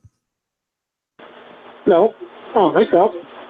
I mean, it may add an edge, but no, not necessarily. You know, better put it this way: when you was in OKC, we had Durant, Westbrook, and Harden. Now, those three guys, believe it or not, could have beaten a Miami team, but that Miami team is loaded. So, not a whole lot you could do with that. But being with Klay,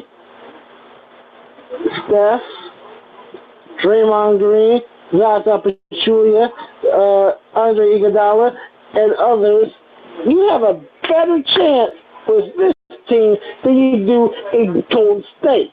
I'm not going to say Oklahoma City. Excuse me. I mean, of course you have Serge Ibaka and et cetera, but honestly, this is a way better team than you were in OKC. You have a better chance to win in Golden State, or pretty much in Oakland, than you do in OKC. I think that's got nothing to do with his first go around in the finals. Not at all. And I'll be honest with you, and I'll be honest with you, the fact that he took over that game has set the tone for me personally. KD, he is on a mission. That man is on a mission. So, what happened years ago, I think has no bearing on this series. None. I think when you play, and this is my view, it may be on the back of your mind, but you can't let it play itself out in your head all the time. Because you can't concentrate. You have to focus. You got to focus on the task at hand. That's the championship. It's on the line, and you need to give it up 100%. Make sure that you go out there and do what you got to do in order to win these 4 games. And that's what he's doing right now. 1 down, 3 to go.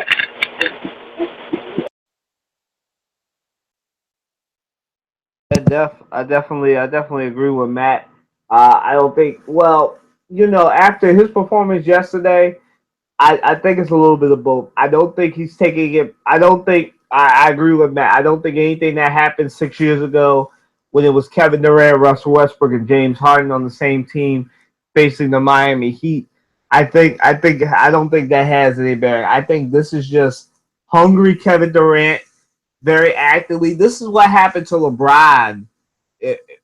To see how they're to the parallel I'm about to draw. This is what happened to LeBron when they said he couldn't get past the Celtics, and throughout that whole series against the Celtics to get to the finals before he got swept by San Antonio, he just put the team on his back.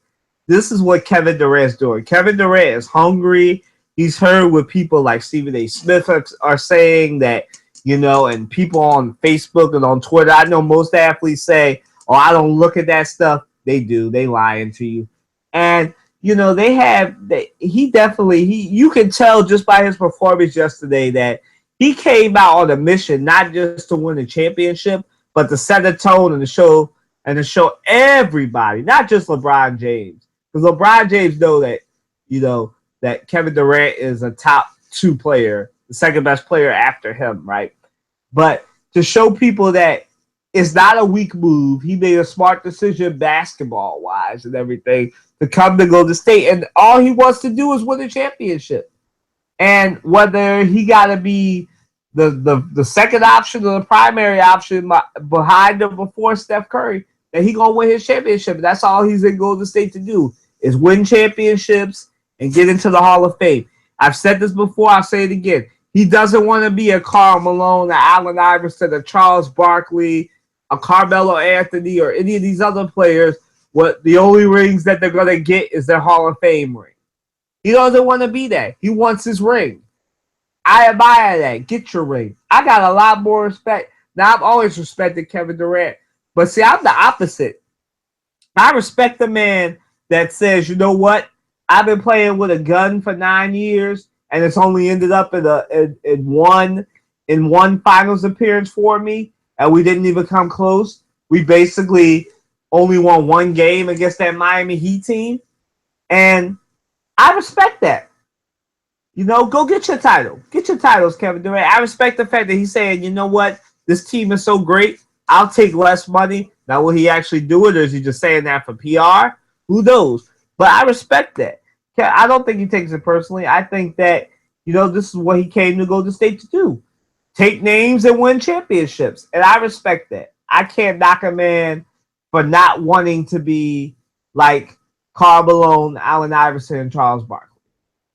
And the literal example is Charles Barkley, in which he's on a broadcasting team where literally everybody's got a ring but him. And it's a shame. You don't want to do that. Go do your thing, KD. Do your thing. All right, Matt. To break the monotony, because we are gonna get very basketball heavy. I'm gonna let you do your rants. So go ahead and do your baseball thing and talk about the Stanley Cup Finals. I know you already talked about the Stanley Cup a little bit by talking about PK Subban, go ahead and cover the two sports that we neglect a lot. So go ahead and do baseball. Uh, Before I get into my Philly rant, but on Memorial Day actually, Bryce Harper got suspended for charge of the mound. Basically, from what I haven't seen the fight yet, but I don't know if I want to do it. Basically, he got the pitcher with a Spatten helmet. So him and I forgot the pitcher's name for the Giants both got suspended. They're both appealing their suspensions, but I don't see that happening. Getting appeals, that is. Also, also I think in my view, number 3 best player on all baseball, Mike Trout, he too is injured with a hand injury. So he'll be out for at least 2 to 3 months with that injury. But never mind those injuries alone. Never mind the fact that I am watching Philly's putrid baseball right now. Literally. I'm watching this Philadelphia Phillies team has lost 21 of the last 26 games with only 6 games in the month of May. The month of May, and they lost again tonight 10-0. This team is I can't say baseball anymore. They need to find themselves. They find themselves now. I mean, I'm going to listen to sports radio here in Philadelphia. The first thing I ask is bring up the young guys, bring up the AAA, AA guys, and see what they can do. I hate to say it to you. I mean, and I agree with it. Let's see what they got. I agree with part of it, but you have to be careful. And I've said this in the podcast last week. You don't want to mess with their service time. You don't want to bring up a guy too early because he could rattle confidence. So, if I hear the word patience in the city of Philadelphia one more damn time, we have heard patience with the Eagles, the Sixers, the Flyers, and the Phillies. Look, I'll be the first person to tell you, I don't hear it. I know I'm trusting the process of the Sixers. I gotta trust what the Flyers are trying to do. And Ron Hextall being all cautious and stuff like that, but that's another story. This Phillies team, it's just the worst. I hope it gets better before it gets any more worse. And thank God it's May. It's going now June 3rd. They have to pull this out, and Pete McKinnon has to find a way to literally find anyone that can hit the dang ball. Harry Kendrick came off, he's back with the team now, off after being a DL with an injury, but this team, Vince Velasquez, he's out with an injury after the first inning of giving up 3 hits, including a home run for in Miami. So he's hurt. He's going to be out for like another month or 2. So, we got problems. The Phillies got problems. And speaking of and going to the Stanley Cup Final, Pittsburgh's up 2-0. And I think they played tonight. I'm going to check. But game 1, from what I saw, it was a close game. Maybe it was a close game. But Pittsburgh up 3-0. Nashville's coming back and tie the game. And the crazy part in game 1 was the fact that for about a period and a half, the second period to like halfway in the third period, the Pittsburgh Penguins couldn't register a shot on goal all game long until that one shot found the net, and they won the game 5-3. I did say that the Penguins would win in 6, but deep down I don't want the Penguins to win this game at all. I don't want to win the series at all because I'm a Flyers fan, but you have to admit, when you're the best player in the game, Sidney Crosby, which I'm about to take the time. You cannot help but the Penguins going to do damage. But it's up to Peter Laviolette to pretty much literally just Nashville's defense is pretty good, but Penguins' offense is better. It's better. Bottom line. And they're pretty opportunistic as far as goal scoring is concerned. So, Game 3, I got checked. But no, Game 4, I will watch. And we'll see how that Nashville responds. Now they're back in Nashville. We'll see what happens.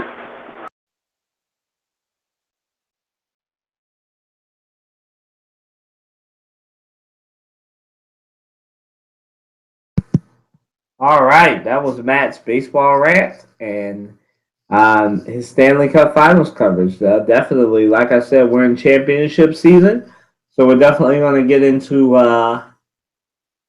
baseball and hockey, especially if we just cover it through Matt because he pays attention to both of those sports. Yeah, like I said, we're starting to enter the dry period in sports as we wait those basically all of July and most of August for other sports to start, college football and the preseason and everything. So, let me tell you something. You know the All-Star game starts in July. Just to let you know, and those Cubs are taking over the All-Star ballot. True, I forgot about the All-Star game. The All-Star game is good. So we're definitely going to be talking about Wimbledon, the All-Star game, some gaming in there. We're going to get a lot of stuff in here because the basketball is about to end. So that's most of the content too, right there too. But we'll get it in there. But yeah, moving right along. So Matt, you just talked, so I'll give you some time. The next question is: are the Cavs in trouble? Yes. Yes, the Cavs are in trouble, especially if they're, as Matt pointed out, going to turn the ball over 15 times. And I know there won't be games where the Warriors won't turn the ball over because they're good for at least 4 to 6 turnovers a game. But if you're not able to get the Warriors to turn the ball over and you're just that bad at defense, you deserve to get swept. Now, are the Cavs really in trouble after one game? No, but they are. They don't make some adjustments. They don't find a way to get in their defensive sets. So Kevin Durant's not getting. If they gotta find a way to make it harder for the Warriors to score. I would say get tough with the Warriors, but that doesn't seem to work because the Warriors are in a different mindset right now. The only real way you're going to stay competitive with the Warriors is if they miss their shots, especially their 3-point shots. And, both Kevin Durant and Steph Curry are on. I mean, that's going to be a tough task because, like I said, Steph Curry has been quietly putting on a very, very good performance in the playoffs so far. And now that he's healthy, I doubt that. But, that's what the Cavs are going to have to do. They're going to have to wall off the paint and hope that Steph Curry and Kevin Durant have off games and they have to rely on somebody else. But we'll see. Like Matt said, it's all about the adjustment. And I don't know if Cleveland can defensively adjust well enough to beat the Warriors. I really do have the Warriors winning game 2 and it being 2-0 going back to Cleveland on Sunday night. But we'll see. I definitely think the Cavs are in trouble. Right now, I'll put it at like a cold blue. It's not a cold red yet. It's a small cold blue. But they lose game 2, it'll definitely go close to cold red for me at least. Matt, go ahead and get back in here. Go ahead and get in. They are not in trouble. Not yet. I think game 1 is about to roll for Cleveland. When you don't take care of the ball the way they took care of the ball in game 1, we'll see what happens. One thing also to point out is the points in the paint. And Golden State just took full advantage of it. So they're not in trouble yet, or Cleveland. They're not in trouble yet because it's only game 1.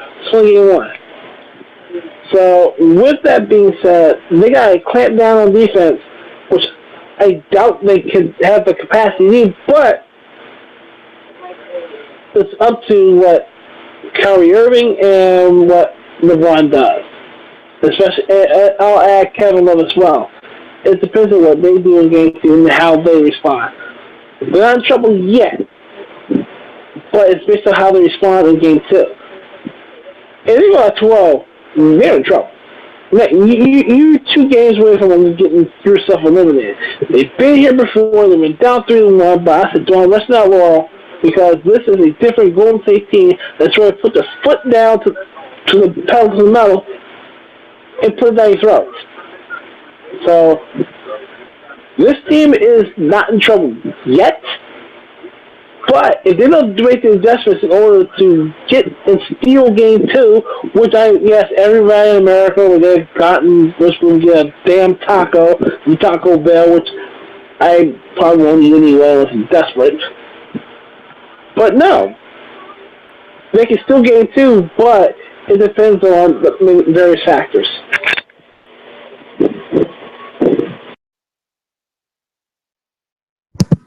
I mean, I'm gonna be realistic. Like, I don't think the Cavaliers are gonna win in game two. I think they're gonna go down 2-0. This is similar to what happened last year, where they lost 2 games to Golden State at Golden State or in Oakland, and then they split in Cleveland, and then they wound up, winning in Golden State, winning in Cleveland, and stuff like that. But I definitely think that they're going to be down 2-0. They're going to keep the pattern, and despite what they do, they will lose to Golden State on Sunday because we won't have a podcast tomorrow. So I'm gonna just put the prediction out there now. They're going to lose to Golden State because they don't play consistent enough defense to stop Golden State, and even if they did, as Matt said, and I'm gonna say it right now. You do not want to be down 2-0 to this Warriors team. This year's Warriors team is different than last year's Warriors team, specifically because now most people say it's a bad thing that for the Warriors because they didn't really have a competitive series this year. But I'm going to say it like this. It's good for the Warriors that they didn't have a competitive series because you know why? It taught them how to close and how to get that killer instinct on teams.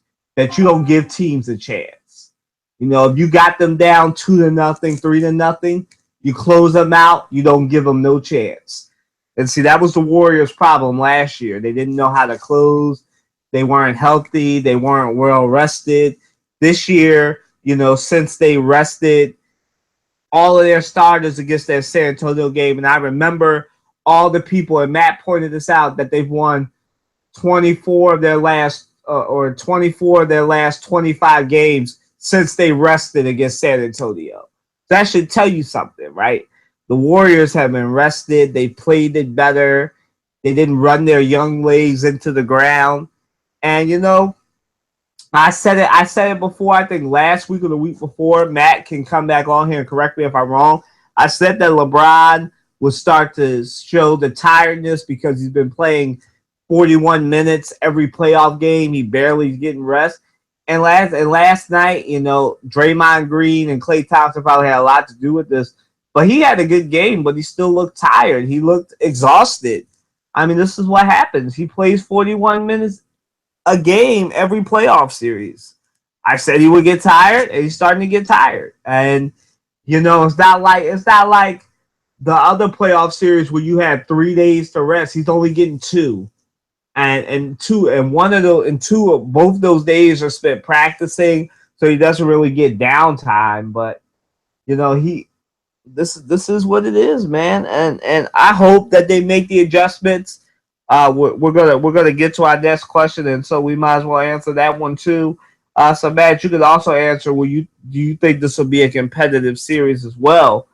But I definitely think that the Cavs are in trouble. They need to make the defensive adjustments. They need to find a way to get find their bench, because Kyle Korver couldn't hit the broadside of a barn yesterday. Neither could Darren Williams or any of the people either. So it's going to be and by the way, to borrow a phrase from Stephen A. Smith, they need to put an APB out on Tristan Thompson because he didn't show up either last night. But go ahead, Matt. Talk about do you think this will actually be a competitive finals matchup? Go ahead, Matt. It will be competitive. I mean, it is the NBA after all, right? Right? You know, look, there is some type of competition here. The storylines and everything else that surround it. It'll be competitive, but the way Oakland, they are in Oakland. The way that Golden State's playing, it may not be one. So it's up to Cleveland as to what to do to answer to whatever Cleveland's the answer to whatever Golden State is doing. It's going to be competitive, but I don't expect it to be a competitive series. Now, Golden State may blow them out 3 games out of 4, but I expect to be a very close series. That makes sense from jump street.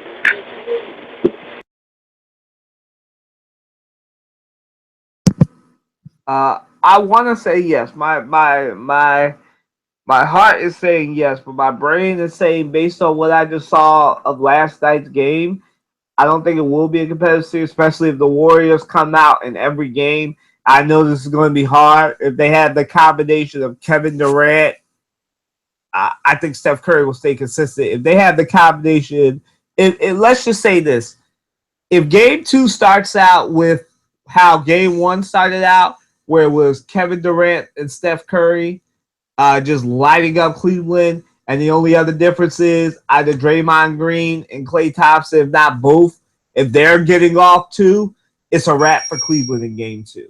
But if this keeps up throughout now I have it going 6, so and the Warriors winning. But if this keeps up and it's Kevin Durant, Steph Curry, Klay Thompson, or somebody else in there if the big four get off, then Cleveland has no chance.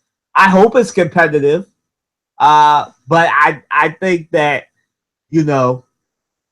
honestly, I think the best thing for the NBA, and Matt may argue with me here, is for honestly, even though I don't want it to happen, I think that the best thing for the NBA, and this is what the NFL missed out on because the Giants got lucky and beat the Patriots with that helmet catch. I think it would be better for the NBA for the Warriors to sweep the Cavs, because then you could have that narrative of this is an all-time great team because nobody's going undefeated in the finals, and then you could say like, yeah, this Golden State Warriors team is unbelievable. I think it'll be better because it will create a NBA Cold War where Cleveland will then try and reload to beat Golden State, which I don't think they'll be able to do for the next 2 to 3 years. So I definitely think that this it would be better for the NBA, honestly, if the Warriors swept them. But the basketball purist in me wants to say it's going to be competitive. But like I said, the Warriors come out in Game 2. I'm going to miss some of it because we'll have church. But if the Warriors have Game 2 and they come out and just smoke the Cavaliers again, then it's not going to be competitive. But I do want it to be competitive. Matt, I feel like I hear the sounds of you disagreeing. So you want to get back in here?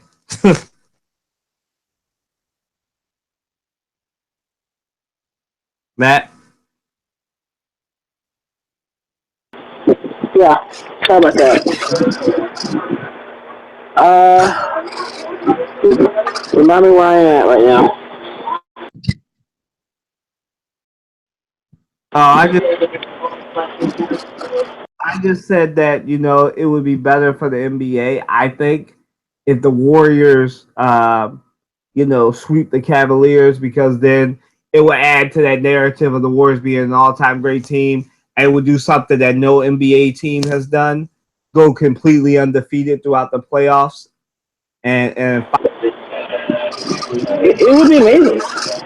In fact, I think that word from a man that Macklin got cut by Kansas City. So that's one. Two. As far as the NBA is concerned, like it's a good storyline. It's something that this is the first time ever you'll see these three teams play each other 3 times in 3 years. If you go 16-0, it's an accomplishment. I don't see it happening, but if it does happen, we gotta recognize greatly. No one believed it last year because everyone was stuck on the fairy tale of LeBron James winning his first championship as a Cavalier. Cute, fine, whatever. But I'm sorry to tell you, this team in Golden State is a better team. It's a way better team than last year and a way better team than Cleveland. It is what it is. You gotta recognize greatness. You have to. So I expect that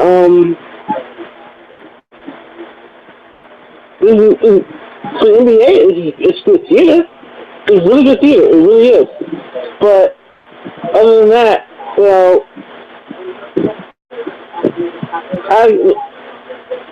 this is for history. That's the bottom line.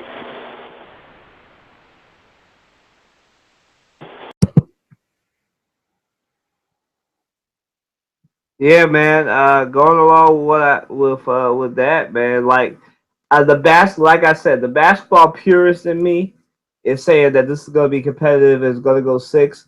But like I said, with the way the Warriors have been playing and them earning their killer instinct in the last 3 series where they just swept everyone, I definitely think that the Warriors could sweep Matt remembers me saying this at a men's breakfast at our church. I told somebody that I felt the Warriors. I just felt it in my gut because the Warriors are basically the redeemed team, and the roles are reversed, where the Cavaliers are the confident team, and the Warriors now are the team seeking redemption. And like I said, I think the Warriors, as I said earlier, since October 31st or whatever the NBA season kicked off in 2016, they've been waiting for this moment to just destroy the Cavs. And that's what they're going to do. Whether that be in 4 games, 5 games, or 6 games, they're going to destroy the Cavs. That's what they're on the mission to do. And it's just going to keep up with the trend. Clemson lost devastatingly to Alabama last year. They won the championship this year. North Carolina lost devastatingly to Villanova last year. Philadelphia and the suburbs celebrated last year because of Villanova's improbable win with that shot from Chris Jenkins. But UNC won this year, right? And Golden State's just, to me, going to keep up with the pattern. I mean, basically, we've had repeats of 3 championship games this year. We've had Clemson, Alabama again. We've had North Carolina, well, one half of a repeat. We've had North Carolina and Gonzaga in the championship game. And then we had another repeat this year with Cleveland and Golden State. And I definitely think that, keeping up with the trend of redeemed teams, Golden State will probably win in 6 games. I want it to be competitive, but I think it's better for the NBA if it goes 4 games. A lot of people may not want that, but I think it's better for the NBA that if it goes 4 games. To insert some, before we end this with some more basketball, we have some things broken, and our sister Amina alluded to this a little bit. Matt, we finally had an owner come out this week and name the quote. And Mara, I think it was John or Josh Mara. They both have very biblical names, John or Josh, one of them. Mara came out and said, that it would be bad for business to sign Colin Kaepernick because of the fan backlash. Matt, go ahead and take off on this hypocrisy. Really? You really think it would be bad for business? You must have lost your cotton picking mind. You telling me it's bad for business? This man has been nothing but a model citizen for the National Football League, and you telling me he's bad for business all because he spoke his mind and wasn't being a good boy he's supposed to be? Are you kidding me? Are you serious? makes me want to gag and puke. I'm serious. Let's get this straight. Let me get this straight. I mean, look, there are teams that desperately need a Super Bowl quarterback. Super Bowl quarterback. And you're telling me this man being blackballed because how he was saying, how he was living his life, donating to a boatload charity? Have you lost your mind? Let's put it this way.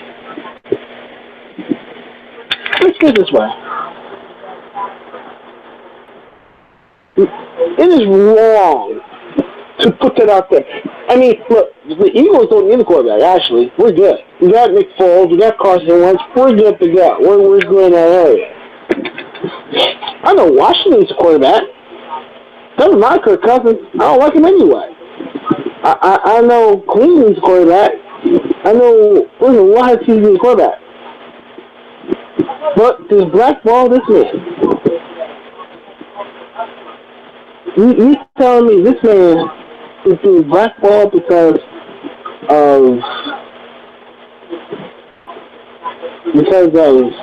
how he lives his life? Come on, bro. Come on.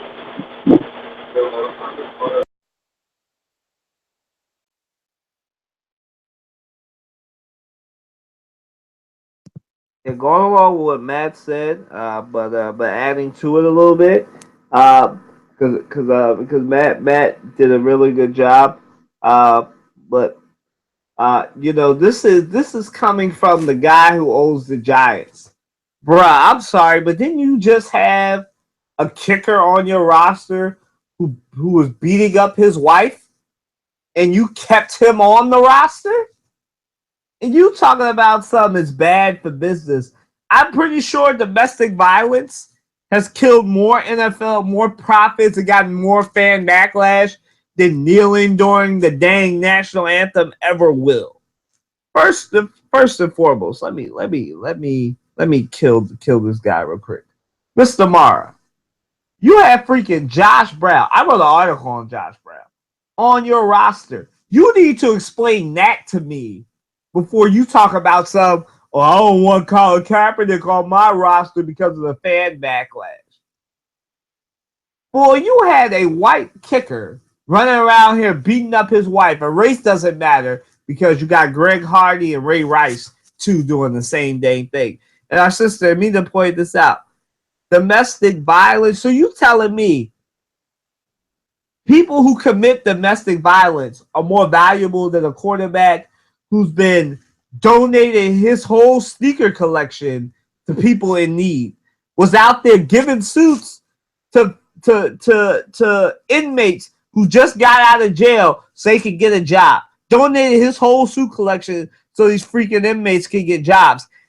So people with domestic violence, people who do drugs and everything else that they do in the NFL are able to get a spot on the roster. When y'all are willing to consider Johnny Manziel a drunk over Colin Kaepernick, there's a problem here. Colin Kaepernick has been a model citizen.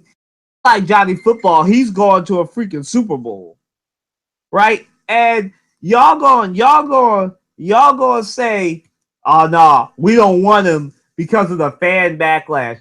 Fan backlash? That didn't stop my hometown Philadelphia Eagles from taking a chance on Michael freaking Vick after he killed some dogs. And everybody know that the one city that you don't kill dogs in, especially pit bulls, is freaking Philadelphia, because in Philadelphia, that's like the city dog right there, pit bulls, right? We took a freaking chance on him. That Jeffrey Lurie didn't give a dang about the PETA people picketing his games. Because you know why? Because he had the freaking Philadelphia Eagles. He was the owner of the freaking Philadelphia Eagles. He said, you know what? Screw it. I need a backup quarterback. I'll freaking take Michael Vick. So all the teams that need backup quarterbacks, freaking Seattle Seahawks, You know, Matt's talking about the bad teams. I see a team in Seattle that need a quarterback. I see a team in Oakland that need a backup quarterback. Yeah, Oakland and Seattle both got good quarterbacks, but you never know. You know, Minnesota Vikings. Yeah, they got Sam Bradford, but you could always use another quarterback. St. Louis, Los Angeles Rams, the Chargers. There's a lot of freaking teams that could use him. The Dallas Cowboys, the Houston Texans. They don't have a quarterback. I just named about 6 teams right there, right? But y'all gonna tell me, oh, it's bad for business. Why? Because you scared of people during the age of Trump? Because Donald Trump got on a press conference, and it looks like, for once, I might have to agree with 45 that y'all so scared of in the age of Trump, the fact that people gonna be on Twitter and Facebook talking about well, I'm gonna boycott my NFL team and stop watching my NFL games because my team signed Colin Kaepernick. Oh, me. That's just a drop in the bucket. You're in the freaking NFL. You own a day of the week. What you care about what people think for? Jeffrey Lurie showed you how to do this. You get a backup quarterback, and it's not a problem. Oh my goodness, what's the matter? You afraid you're going to kneel during the national anthem again? Or heaven forbid, we get an athlete that actually exercises their right to free speech. You have the New York Giants lost the high ground when they freaking had a freaking kicker on their team who was abusing his wife and wrote a journal about it and literally wrote a manifesto about how he was abusing his wife. And it was during the Pro Bowl that the NFL said, oh, snap, she got new bruises on her. We got to move her to a new hotel room. How you, as a New York Giant, and then it turned out you freaking knew the whole season. And you talking about oh, my God, we don't want Colin Kaepernick. At least he not hitting his wife or girlfriend. You better take that, man. You got a freaking... Eli Manning, it turns out, was lying and selling people fake memorabilia. You got a liar on your team, too. Like, come on now. Come on, man, to borrow something from the NFL. Get Colin Kaepernick a job, man.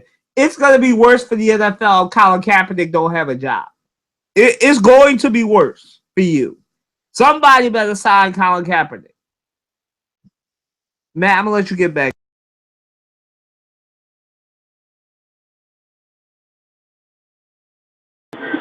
Look. I could go as deep as New England, okay? New England. And you know full down well New England don't play. But, look, the fact of the matter remains simple is simply this.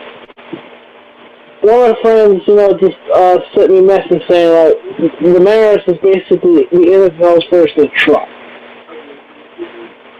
And, it's amazing how 45, is invading so many people these days. I will not. That's the last time I'll give 45 his due or his whatever. The fact of the matter is, this is ridiculous. This is stupid. This is asinine. This man needs to be the other side. So, the Jets, the New York Jets, they need a quarterback. The Jets. Okay, I would love to see him take over New York with the Jets, okay? That's where I'm at. Okay? The Jets need a quarterback.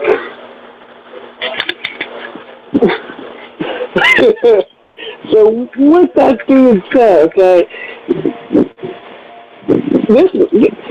get this man a job. He is an upstanding citizen. He is an upstanding man, has been, giving the charity, speaking his mind, and put his money where his mouth is, and has not had any jurisprudence with the NFL and the law. Now, you want a law full of rebels and felons and guys that don't know how to keep their things in their pants, by all means, have at it. But you want an upstanding citizen like this man, give this man a job, Give this man a look. Please. This is ridiculous. Stupid.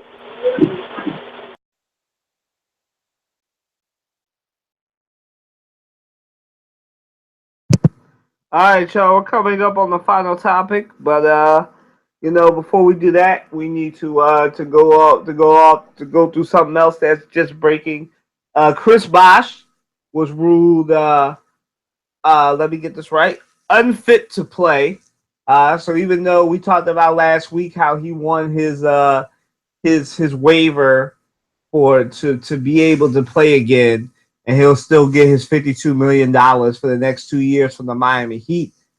He's been deemed by an NBA board of doctors and members of the Players Association and members of the NBA executive committee that he's got a career-ending injury basically, and career-ending disease, which is them blood clots. We'll definitely get into that next week.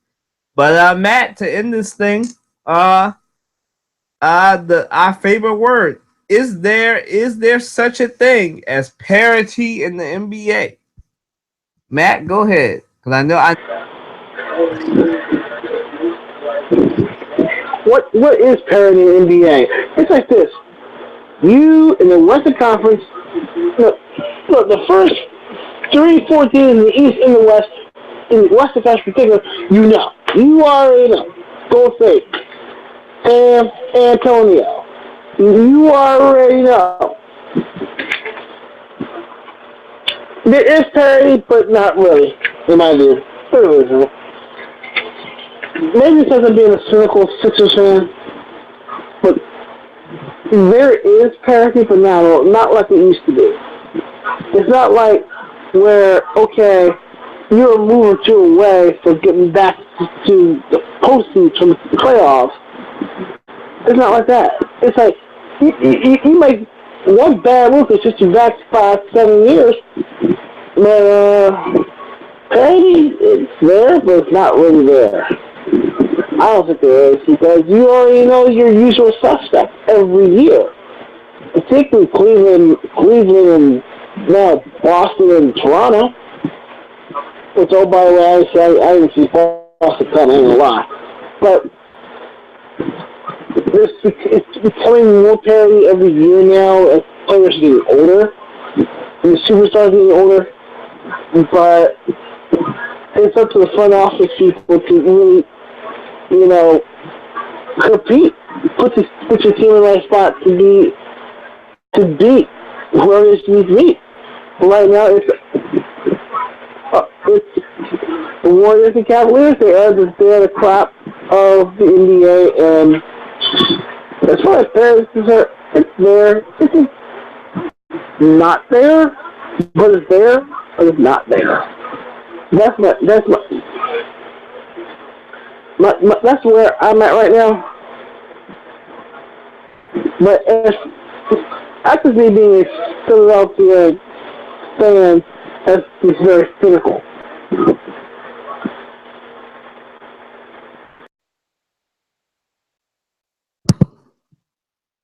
I mean, that's my least favorite word. I disagree. I don't think there's parity in the NBA or in college basketball. I've said this before.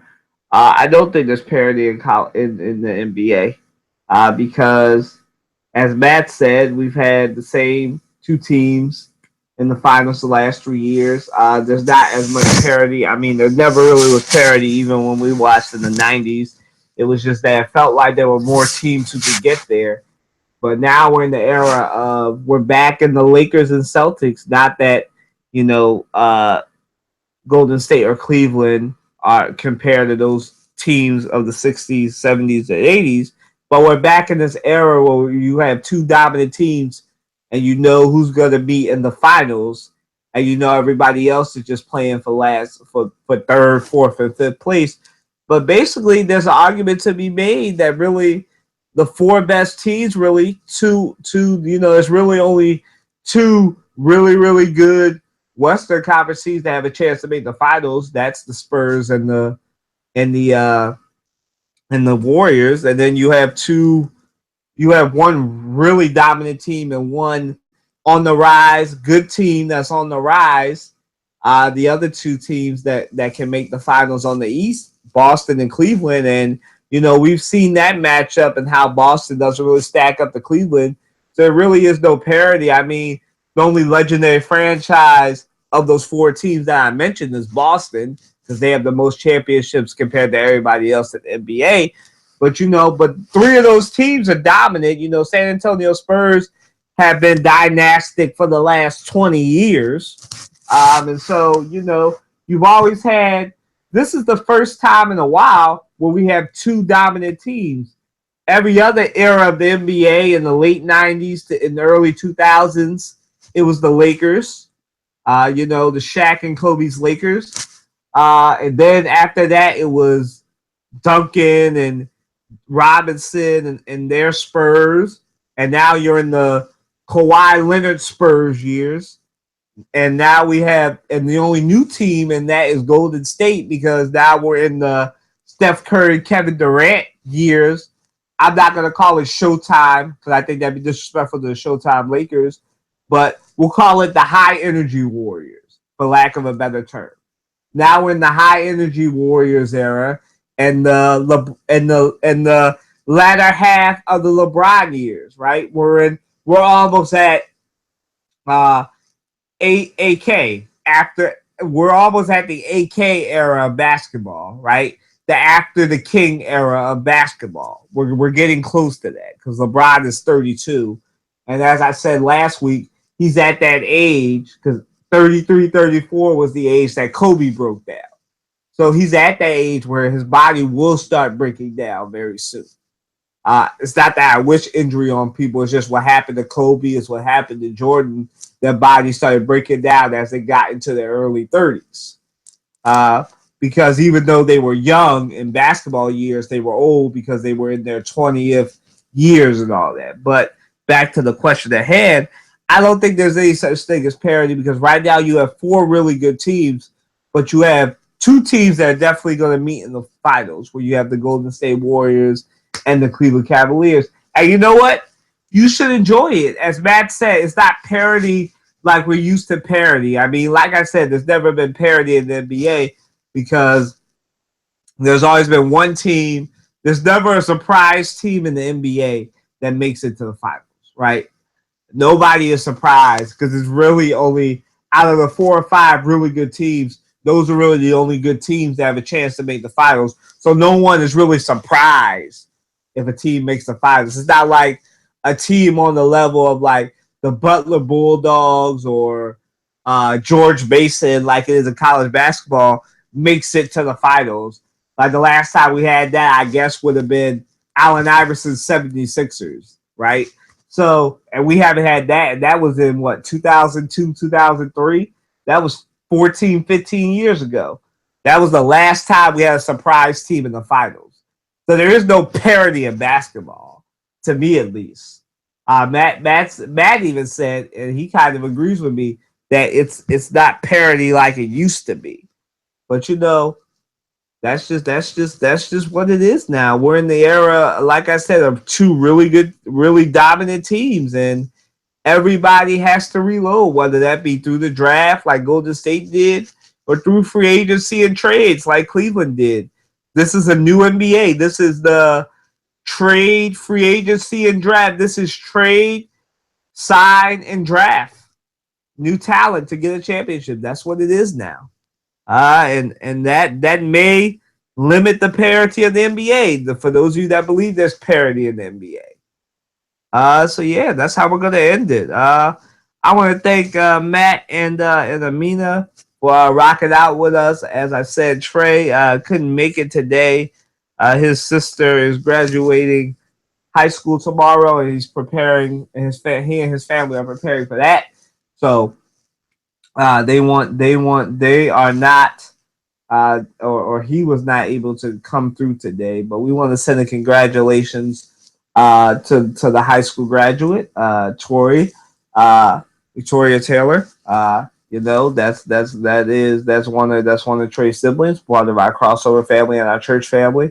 So we want to say congrats to her for graduating, Lord willing, tomorrow. So definitely, and like I said, thank you to Matt and Amina, who didn't count a robbery, to come on out on a Friday night. They probably could have been doing something else and come and talk some sports. Like I said, we will be doing another weekly interaction.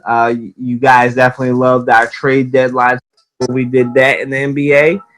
So I'll definitely like that, and we'll be looking forward to that. So thank you guys so much. Have a great weekend. Deuces.